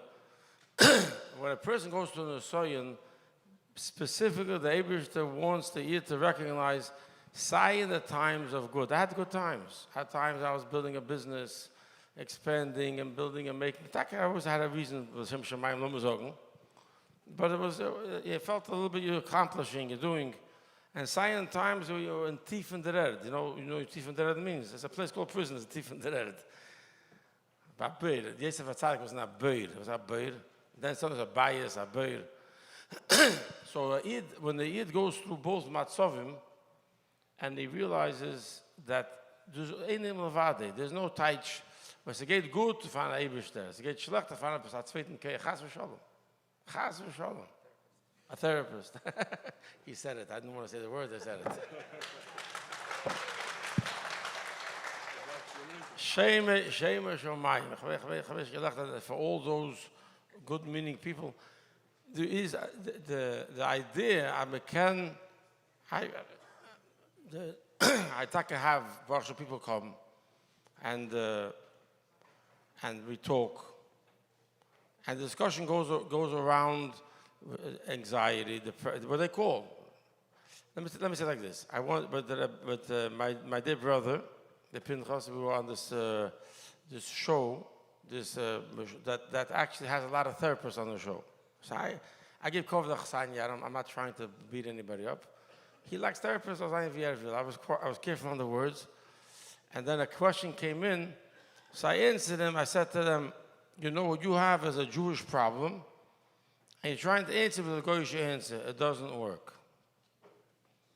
It doesn't work. When you see yourself as a Yid, even a Neshama with a purpose in life, and you go through in the Soyan, where do you think, if you don't bring the Eibishter into this answer, how do you think you're going to find the answer for someone? It won't happen, it won't work. So that's the way I said it. So there's a woman, I think she's here tonight also. She calls me up, and she gives me a whole discussion. She realizes from gerecht from this meise. She is gerecht, and aber if you have money, you have an issue, you go to a therapist. You have no money, you nobody to go to. So I felt a little challenged. I said, okay, so let's start a class. And we started a class called Heal the Heart with Emunah and Bitachon. Why is it called Heal the Heart? It's not a mind issue. Everybody wants to discuss today, as I mean, from mental illness. Seichel is Odom. Emes a Seichel blind by Odom. Odom is Adam the Elyon, is Ba'id. If you bring your Seichel, your Adam the Elyon into your problem, the problem is in the heart. The problem is somehow there's this connection. I'm going to keep it simple. So, what I find is that why are we looking for answers outside the realm of Torah? We can answer every question we have from Torah. Because Emunah and Bitachon is the Yesodei Torah. So I say answer with Emunah and Bitachon because that's the foundation. We are created by the Eibishter. The Eibishter is Tachsateiv. We have a purpose. The fact that you find yourself one day in a matzah where you don't like it, who says that something went wrong? Who is something wrong? That's your Aveda. But Avram Avinu found himself mit Nimrod Chapsam, in fire. Someone wrong. At verstanden, his Aveda is to stand up against the Eibishter and not to give him. Every in the soil, suddenly his wife, someone's wrong. What's in the soil? And he answered like a Yid. When you answer like a Yid, if you want to know my whole story, 8.5 years between Goyim, Emes and Goyim, and you have to write a song about this. This is a Maisa. I spoke to them in Yiddish. I don't mean Yiddish language. I spoke to them like a Yid. I want to tell you something.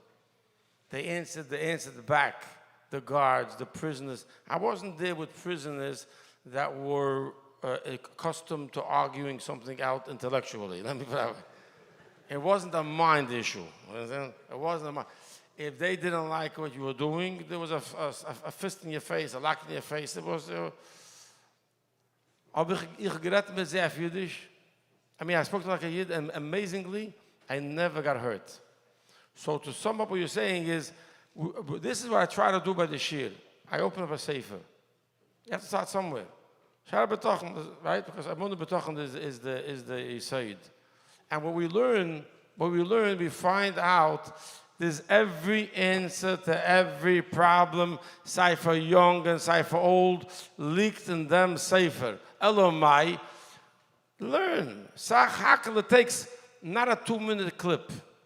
It takes an effort. Come learn, versteh, apply what you're learning into your matzah, to zen. So what do people do? They run to Goyim, Aristotle v'chaveirov, I call them, with the argument that Chochmah b'Goyim is timing. But Chochmah it's not Chochmah, it's Neshama. It's about who we are. And they can't answer that. They can't give you an answer. They can't give. And this is if you ask, I don't know why you want to go with this. There is no fighting here. Somehow there was, I'll give you one anecdote, and I hope he's not in the crowd, he's not listening to this conversation right now. A younger man tells me that he had an issue with his son, and the son is behavioral issues. Everything is a chaverta. And he didn't get up in the, imagine the behavioral issues. He had the problem. He didn't get up in the morning. He didn't want to go to learn. We always want to go to learn. Remember, we always want to go. We always got up on time. Yeah, of course. We always spoke respectfully. We never chutzpah. And today they found out that so he asked the Rav, what do you do with the boy? He doesn't wake up in the morning. He gets tired. He doesn't go to school. The Rav tells him, "Davgein's a therapist." What's the therapist going to tell him that's going to help him? So he said, I asked the Rav that question. So what do you say? I don't know. But Yenas Hashem Shabbos, Ashir Shemayim, Epes, Pili Piloim. I told him my Indian, the bottom line is, if I can read to you, I wasn't planning on this, but I'm going to do this. Give me a second. I'm going to read to you what he wrote me. Nobody knows the name is wichtig, so it's okay. I was in Florida 2 weeks ago for Beringen, and I got a text like this. I'm going to read exactly what he tells me. And all I told him was to go to it like a yid, tell the kid he has Yetzer Hara, he has Yetzer Tev, the Eibishter wants him to overcome the Yetzer Hara in the morning. Have you asked a number? Tell him the first Sif from Shulchan Aruch. Reb Sholom, I needed to share this nachas with you. My son left me the sweetest note at his bed. See attached, it says, Dear Tati, can we please learn tomorrow at 7:15 a.m.? He said, kid never want to get out of bed to learn. Can you wake me up at 7? How did he get that note? Because he spoke to him, the father spoke to the child, and geret mit dem v'ayid. Had the kind zurückgeämpft v'ayid. That's what I want to say. This whole notion, I'm going to suchen, ergens anders is a big problem. I'm not going to solve that. I'm saying, back it up. Well, I'm going to do mine. I'm going to learn Shara Bitachon. Ich gehe maßlos an, was heißt Teire, was heißt Ayid. Exactly what the Pinchas was saying. Understand the question, the answer, and then David should help him weiter. And Baruch Hashem, David is helping. Thank you. Reb Sholom Mordechai.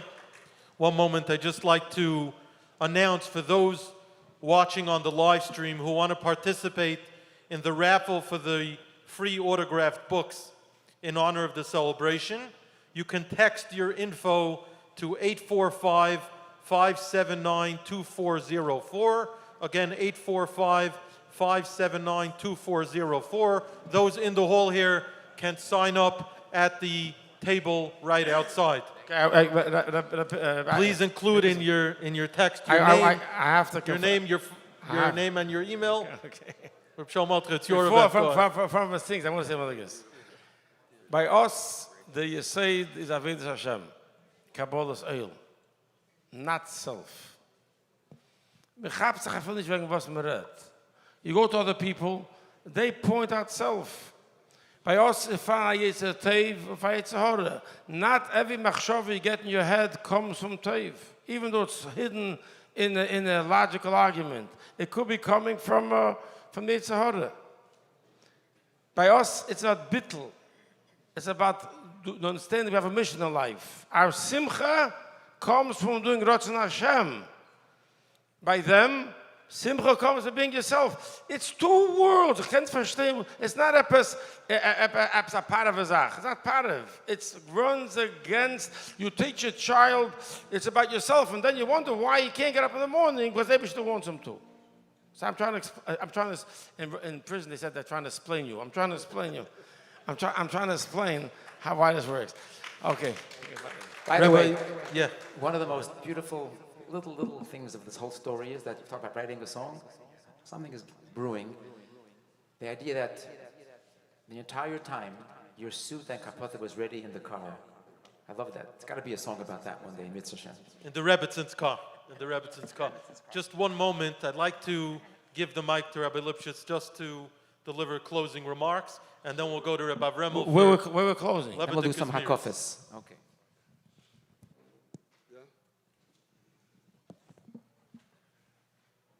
So we were here tonight. We celebrated the 4th year of Sholom Mordechai's release and Zos Chanukah. What was so special about his Nes Chanukah? Why are we here tonight celebrating with him? Why were people dancing spontaneously, mamish, not just a maisela from Abichel, but it's true.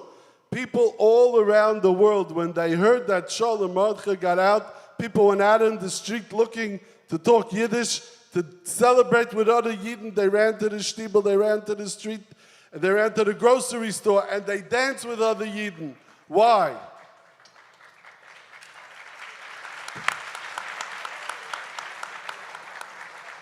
Because we saw in front of our eyes that Bitachon works. Everybody saw that all the drushes that they heard their whole life and everything they heard from Rabbanim and what he calls Mashpiyim and Mashgichim and Rosh Yeshiva, that if you have Bitachon, HaKadosh Baruch Hu will help you. Everybody saw Bereish Geulah. Everybody saw that it's real.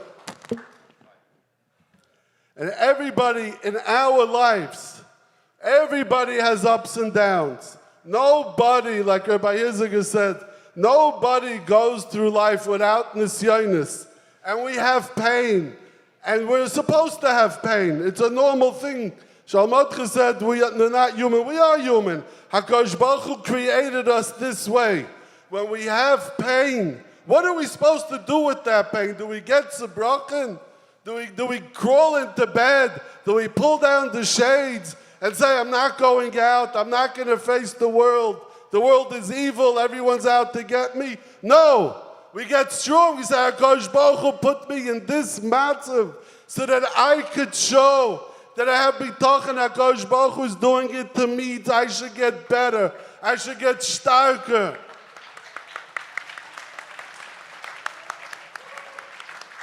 We never know. Rabbi Yitzchak asked Sholom Mordechai a question. How do you know? How do you know if you should be like this and like that? The Sfarim say, how do you know if the eitz is coming from the Eitzah Hara or from the Eitzah Toiv? If it's an Eitzah, if your mind tells you do something that's going to get you out of bed and get you productive, then you know it's coming from the Eitzah Toiv. And if the Eitzah says, pull over the covers and sleep another half hour. If you don't come to davening today, nobody will know the difference. He'll have a minyan without you. Then you know it's coming from the Eitzah Hara. My dear friend, the Chavrusa Simcha Banim Cohen, is one of the Chashuvs to Rabbanim in Lakewood. He was telling me that he had a friend who was nifter suddenly in Beis Teves when he was a bacher. And he was very tzibrochen. And he was from the east side. He was very close with Moshe Feinstein. He went to me. He said, Rebbe, ich bin zerbrochen. Was soll ich tun? I'm zerbrochen. For those who don't understand yet Yiddish, I'm sad. I'm broken. My friend died. What should I do? And Moshe told him, and Moshe is telling it to all of us.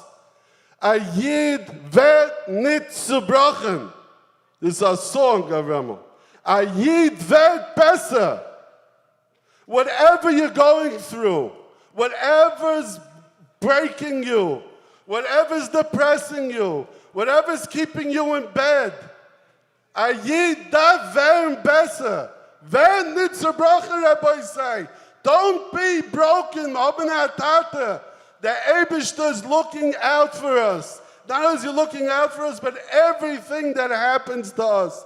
If Nabuch, this lady who's in a bad marriage, or a person who's in jail, a person who can't pay his mortgage, can't pay his electric bill, doesn't have a job, everybody has tzaras. But there's a solution to the tzara. We're not alone. The worst thing is for a person to feel that he's alone. You could ask Sholom Mordechai. You could ask the people who don't know how they're going to pay their next bill. You're not alone. HaKadosh Baruch Hu's with you. Open up a Sefer Tehillim. Mizmor Shir. HaKadosh Baruch Hu's waiting for you. That's why he gave you an Nisayon. It's not a Baba Maisa. It's not a Drasha. It's not something your Mora taught you in pre-1A. It's real.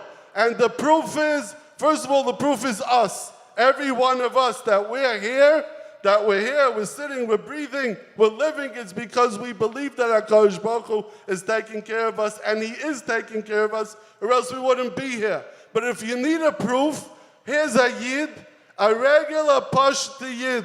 Oh, it's a regular businessman, got up 5 o'clock in the morning like you people who are watching live around the world. They got up like you, and he went to work, and he davened every day, and he had an Nisayon, and he said, HaKadosh Baruch Hu, help me, be there for me, I'm here for you, what do you want me to do?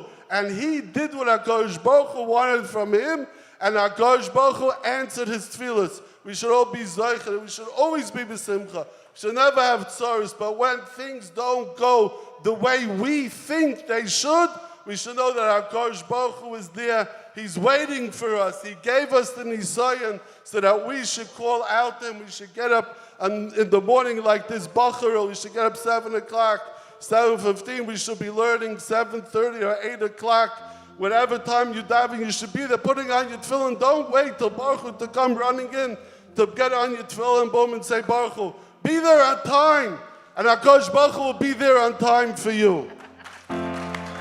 Koisi lochem berocho ad belidai ad belidai ad belidai ad belidai dai dai dai dai Freila.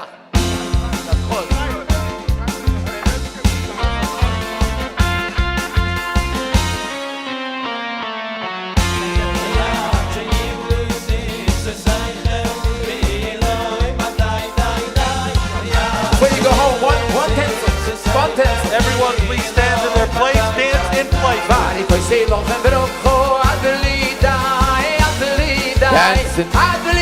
Sit in your places.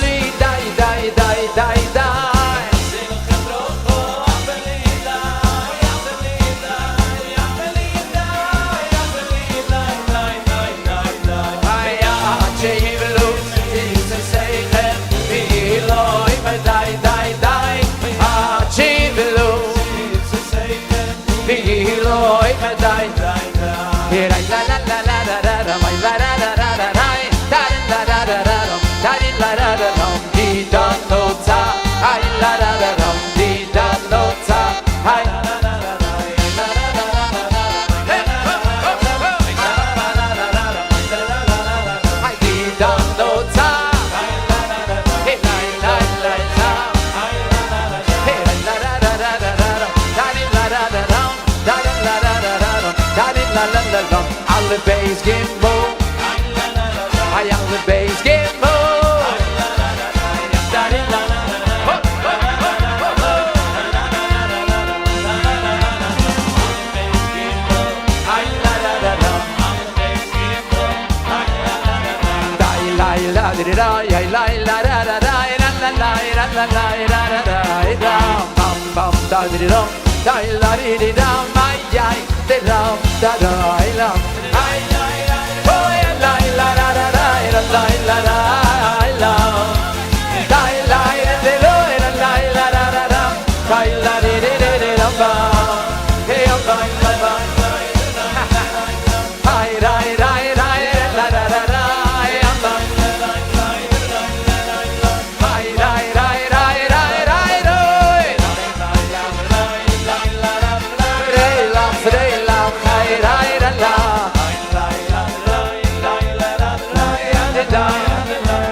כשיפוצו מרסך חוצו איי אוי איי איי איי מוסאי קוסימר כשיפוצו מרסך חוצו מוסאי מוסאי כשיפוצו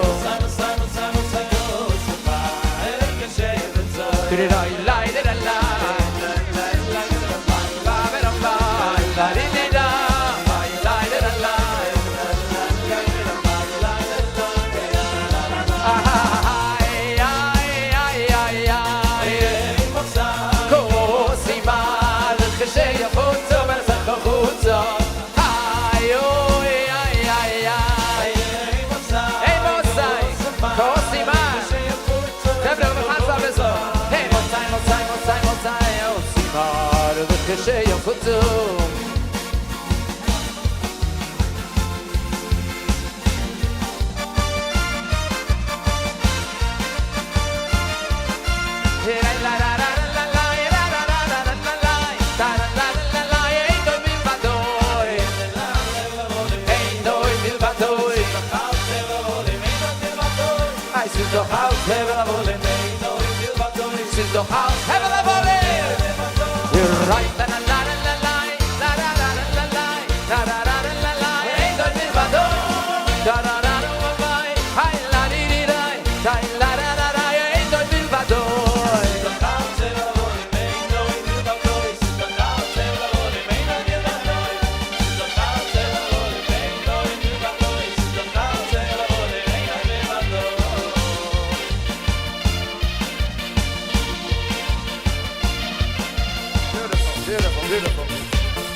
Okay, wait. I was just told we have a very special dance.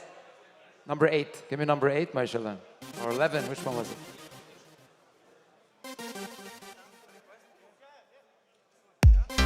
Now a minig Yisrael.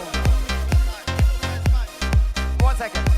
It became a minig Yisrael with our tanzen to Umeniach. You know this new dance? The treadmill dance. You know it? Ready? Lakewood, let's do the treadmill dance.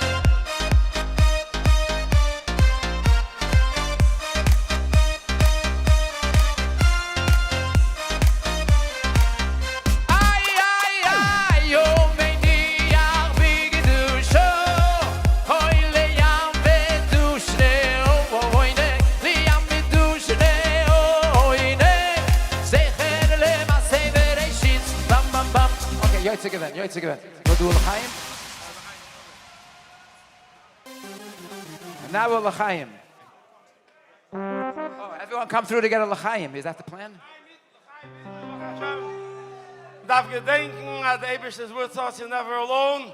And you won't be, how do you know the Eibishter with you? There's exparsche. Jesus hat Petifa gesehen, was the Eibishter mit Jesus hau. Hashemitei. How did he see that the Eibishter is with Jesus? Because Shem Shemaim Shagam Hiv. Wherever Jesus went, he talked about Eibishter. It was going good. Eibishter, so good, Eibishter. It was going a little tough day out Eibishter. So you knew, you with the Eibishter is with you also. The Chaim. So good. The Tanznight was to take this, the most haste of the whole verbringen is to get stronger in your Emunah and the Meibishten, the Eibishter mit dir, the Bitachon, Gomer, the Eibishter wird dir helfen. And then you'll serve the Eibishter with Simcha, you'll start learn Teire mit der Simcha, Tomis mit der Simcha, und damit der Chaim.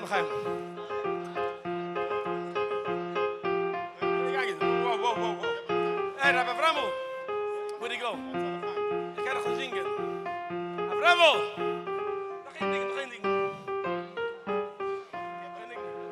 Noch ein Ding. Warte. So noch ein.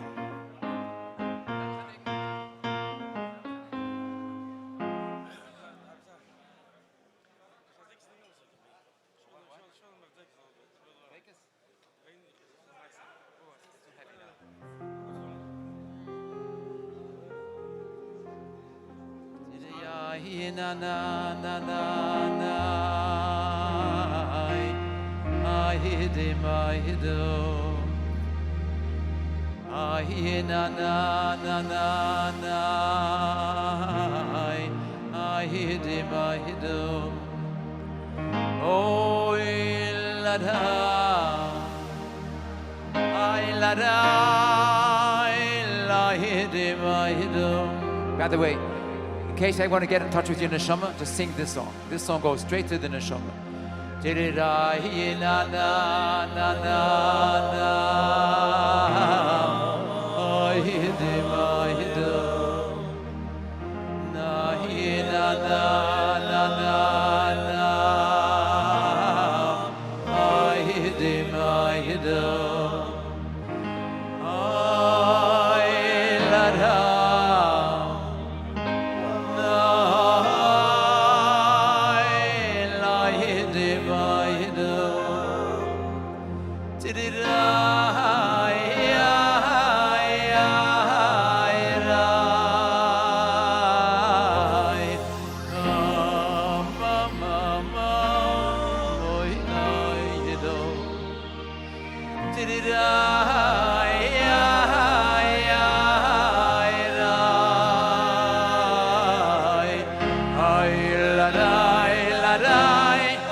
The song speaks for itself.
Shimcha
geht's im Fehler sein, Fehler soll mir sein.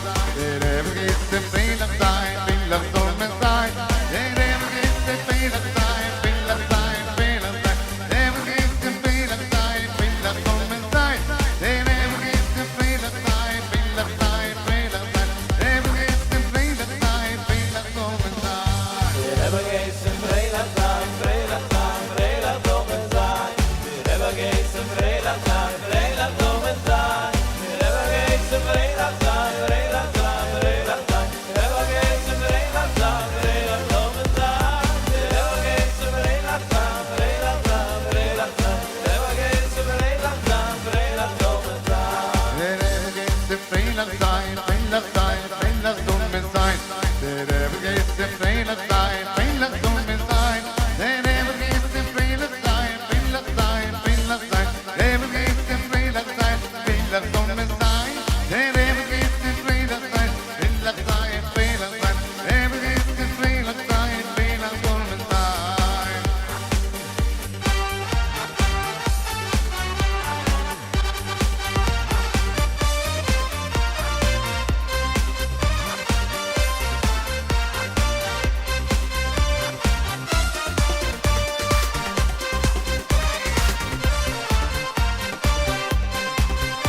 Hey,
Oy vo foyera kecho ay rap yom mofsadik er shorim mazireya ay tray rap yom mofsadik er shorim mazireya bien yom madio umin nora nasiones bon no vigioti oy vo foyera kecho ay ay ay bien yom madio umin nora nasiones bon no vigioti oy vo foyera kecho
Okay, everybody is for coming.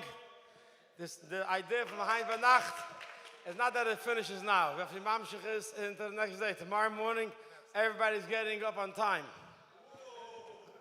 How do you speak Spanish? Yeah. 1 second,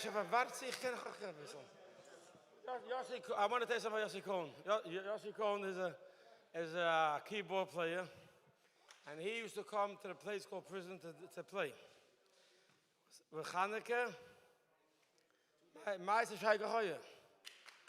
it was one day, and the volunteers came to play, and Yossi tells me, Shalom Mordechai, I have a little chayim for you.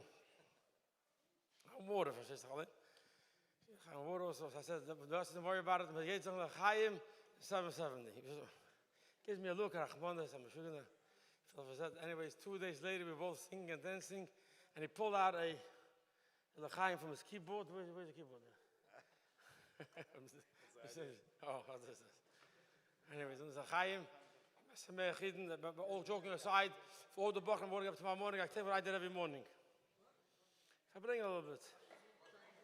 I used to get up every time 4:30 in the morning. You know 4:30? 4:30 is a spot on the alarm clock setting. Who uses 4:30? To get to 6:30, you have to get to 4:30 first. L'chaim, anyways. Yeah? L'chaim, everybody. Oh. This on a serious note, members, listen to this. I want to share with you Pashat B'Tzai to myself about Emunah and Bitachon. You have to know David is with you, and David knows that what you're doing. David Nachas Ruach Lefonai. Avos Hashem, B'D Hashem is an important thing because you have to know when you do a mitzvah, David is happy. Nachas Ruach Lefonai, Shamarti, V'Nasas Tzeni. It's for real.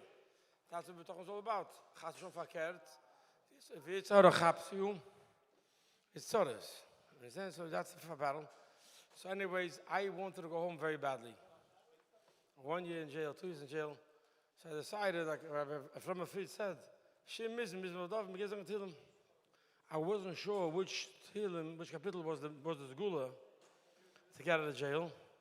I say all 150. Somewhere, I got to get somewhere, yeah?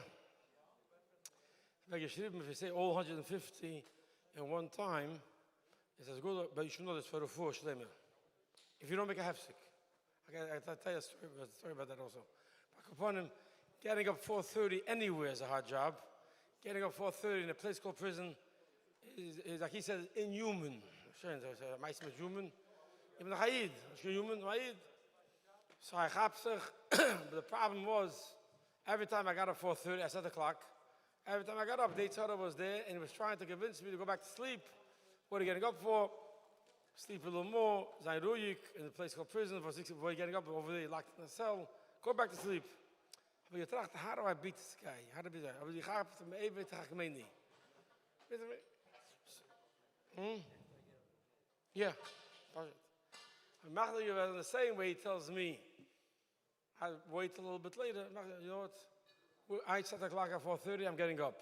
Neglavas, with Andy, Neglavas, get dressed, brachas. Yeah? Then, so I made a deal with Yitzhara, we're not talking about getting up until after brachas. Fair? Yeah, how can you fight that? But you have to understand that the 5 Yitzhara, it's not a chalem, it's a emes hazach, the Eibush to put on a Yitzhara, he tries to chap you rein. You have to outsmart the guy. So I got up in the morning, 4:30, the alarm clock rings. I get up, look around, I'm in a cell. And the Yitzhara sure enough was there, Shalom, go back to sleep. Net nicht jetzt. Mit bald reden. Mit einer von der gesnagen was. What are you crazy? Net nicht jetzt. Bald reden. I got out of bed. I said brachas. After you make you say brachas, and shesh bachabon am was lost terrasse. And you say brachas. Then who wants to go back to sleep? The Chavra, that's exactly what I did for years. It worked every time. Elamai, you have to want to get up. That's the einzige Sache. You have to want to get up. When you get up, so what happened was, this ma'aseh with Hillim, how goyim, our sense that you're under breed. I was once sitting in a sukkah, I'm a shaka ma'aseh. My voice is going a little bit. I was in a sukkah. Like I said to you, I started saying Tehillim, and I tried to say Tehillim, but sukkahs I couldn't say Tehillim in the morning, because I wanted to say birchas, a bracha on the Arba Minim right by Netzachama. So I started saying Tehillim 1 o'clock. 1 o'clock I said Tehillim. Ich gehe bis Kapitel Kuf Aleph, Kuf Beis, it's big Kapitel over there. And mit einmal his announcement, everybody has to go recall, everybody has to go back to the prison cell. I figure if I'm going to go out of the sukkah, I'm going to meet this guy, meet that guy, and start talking to me. I don't be mafsik. I'm trying to say the whole Tehillim, but don't have sick. So I'm nachlet, ich gehe nicht reden. I politieke meisen. So I walk out, I take my lulav and that's sick. My Tehillim, I walk outside the sukkah. As I walk out of the sukkah, boom. The captain and the assistant warden walk out of the office, it was right across the sukkah, and they see me carrying a lulav. Now, lulav in a place called prison is a weapon. They can poke guys' eye out with it. We had permission for it. I try to make myself as invisible. I say again, hey, Rubashkin, come here. The assistant warden is talking. The mother stopped him. Fragt mir, what are you holding in your hand? Now, I didn't have mafsik. So I start telling him, no. I'm pointing to him, da verstehen, I'm middle to him, reden. No.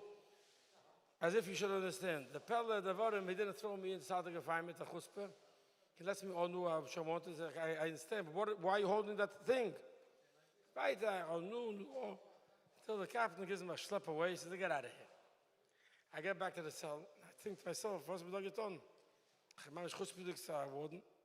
I decided the next day I'm going to say apology. So the next day I meet him by the line.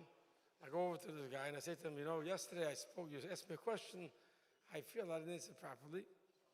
Mela, I want to say that Maisa was, I was in the middle saying Tillim, I couldn't talk, I'm Maisa. I wasn't trying to be chutzpahdik. He thinks a minute, he remembers what happened. This guy was with tattoos. I'm a tough guy. He tells me, oh, you mean that? Rubashkin, listen, I had no idea what you were talking about. I said, I'm pointing to Tillim, but I knew you were up to something, and I was okay with it. This the idea, the goy I was saying before, when you speak Yiddish, when you speak to the world like a Yid, the Yid understands it totally different. They knew me as a Yid. And this guy, they were mamish at everybody, and he tells me, you're doing it, I'm okay with it. And he told me, it's a pillar, so this is the Chavre, the Flam Yid. Any goyische Sachen throw out, it's not going to bring any happiness. Das ist Bechira, and Levi is all no simcha. L'chaim, l'chaim. Thank you for coming. Thank you, Baruch Hashem, you're learning, Beker. Steig away, and the Avad Shem Yiddish Hashem. Thank you. See you soon. Amen. Nice, beautiful.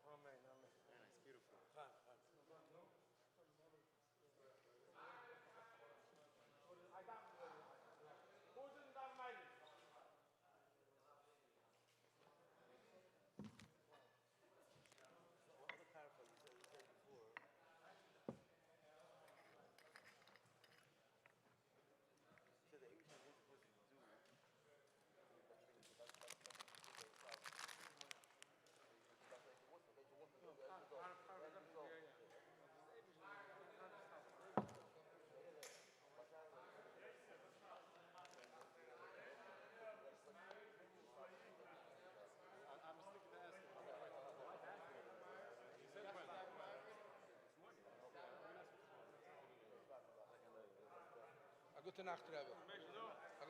Beautiful. Out of this world. Beautiful. So come Thursday. We're going to start another share because it's going to get too full. Come on, ladies. Ladies?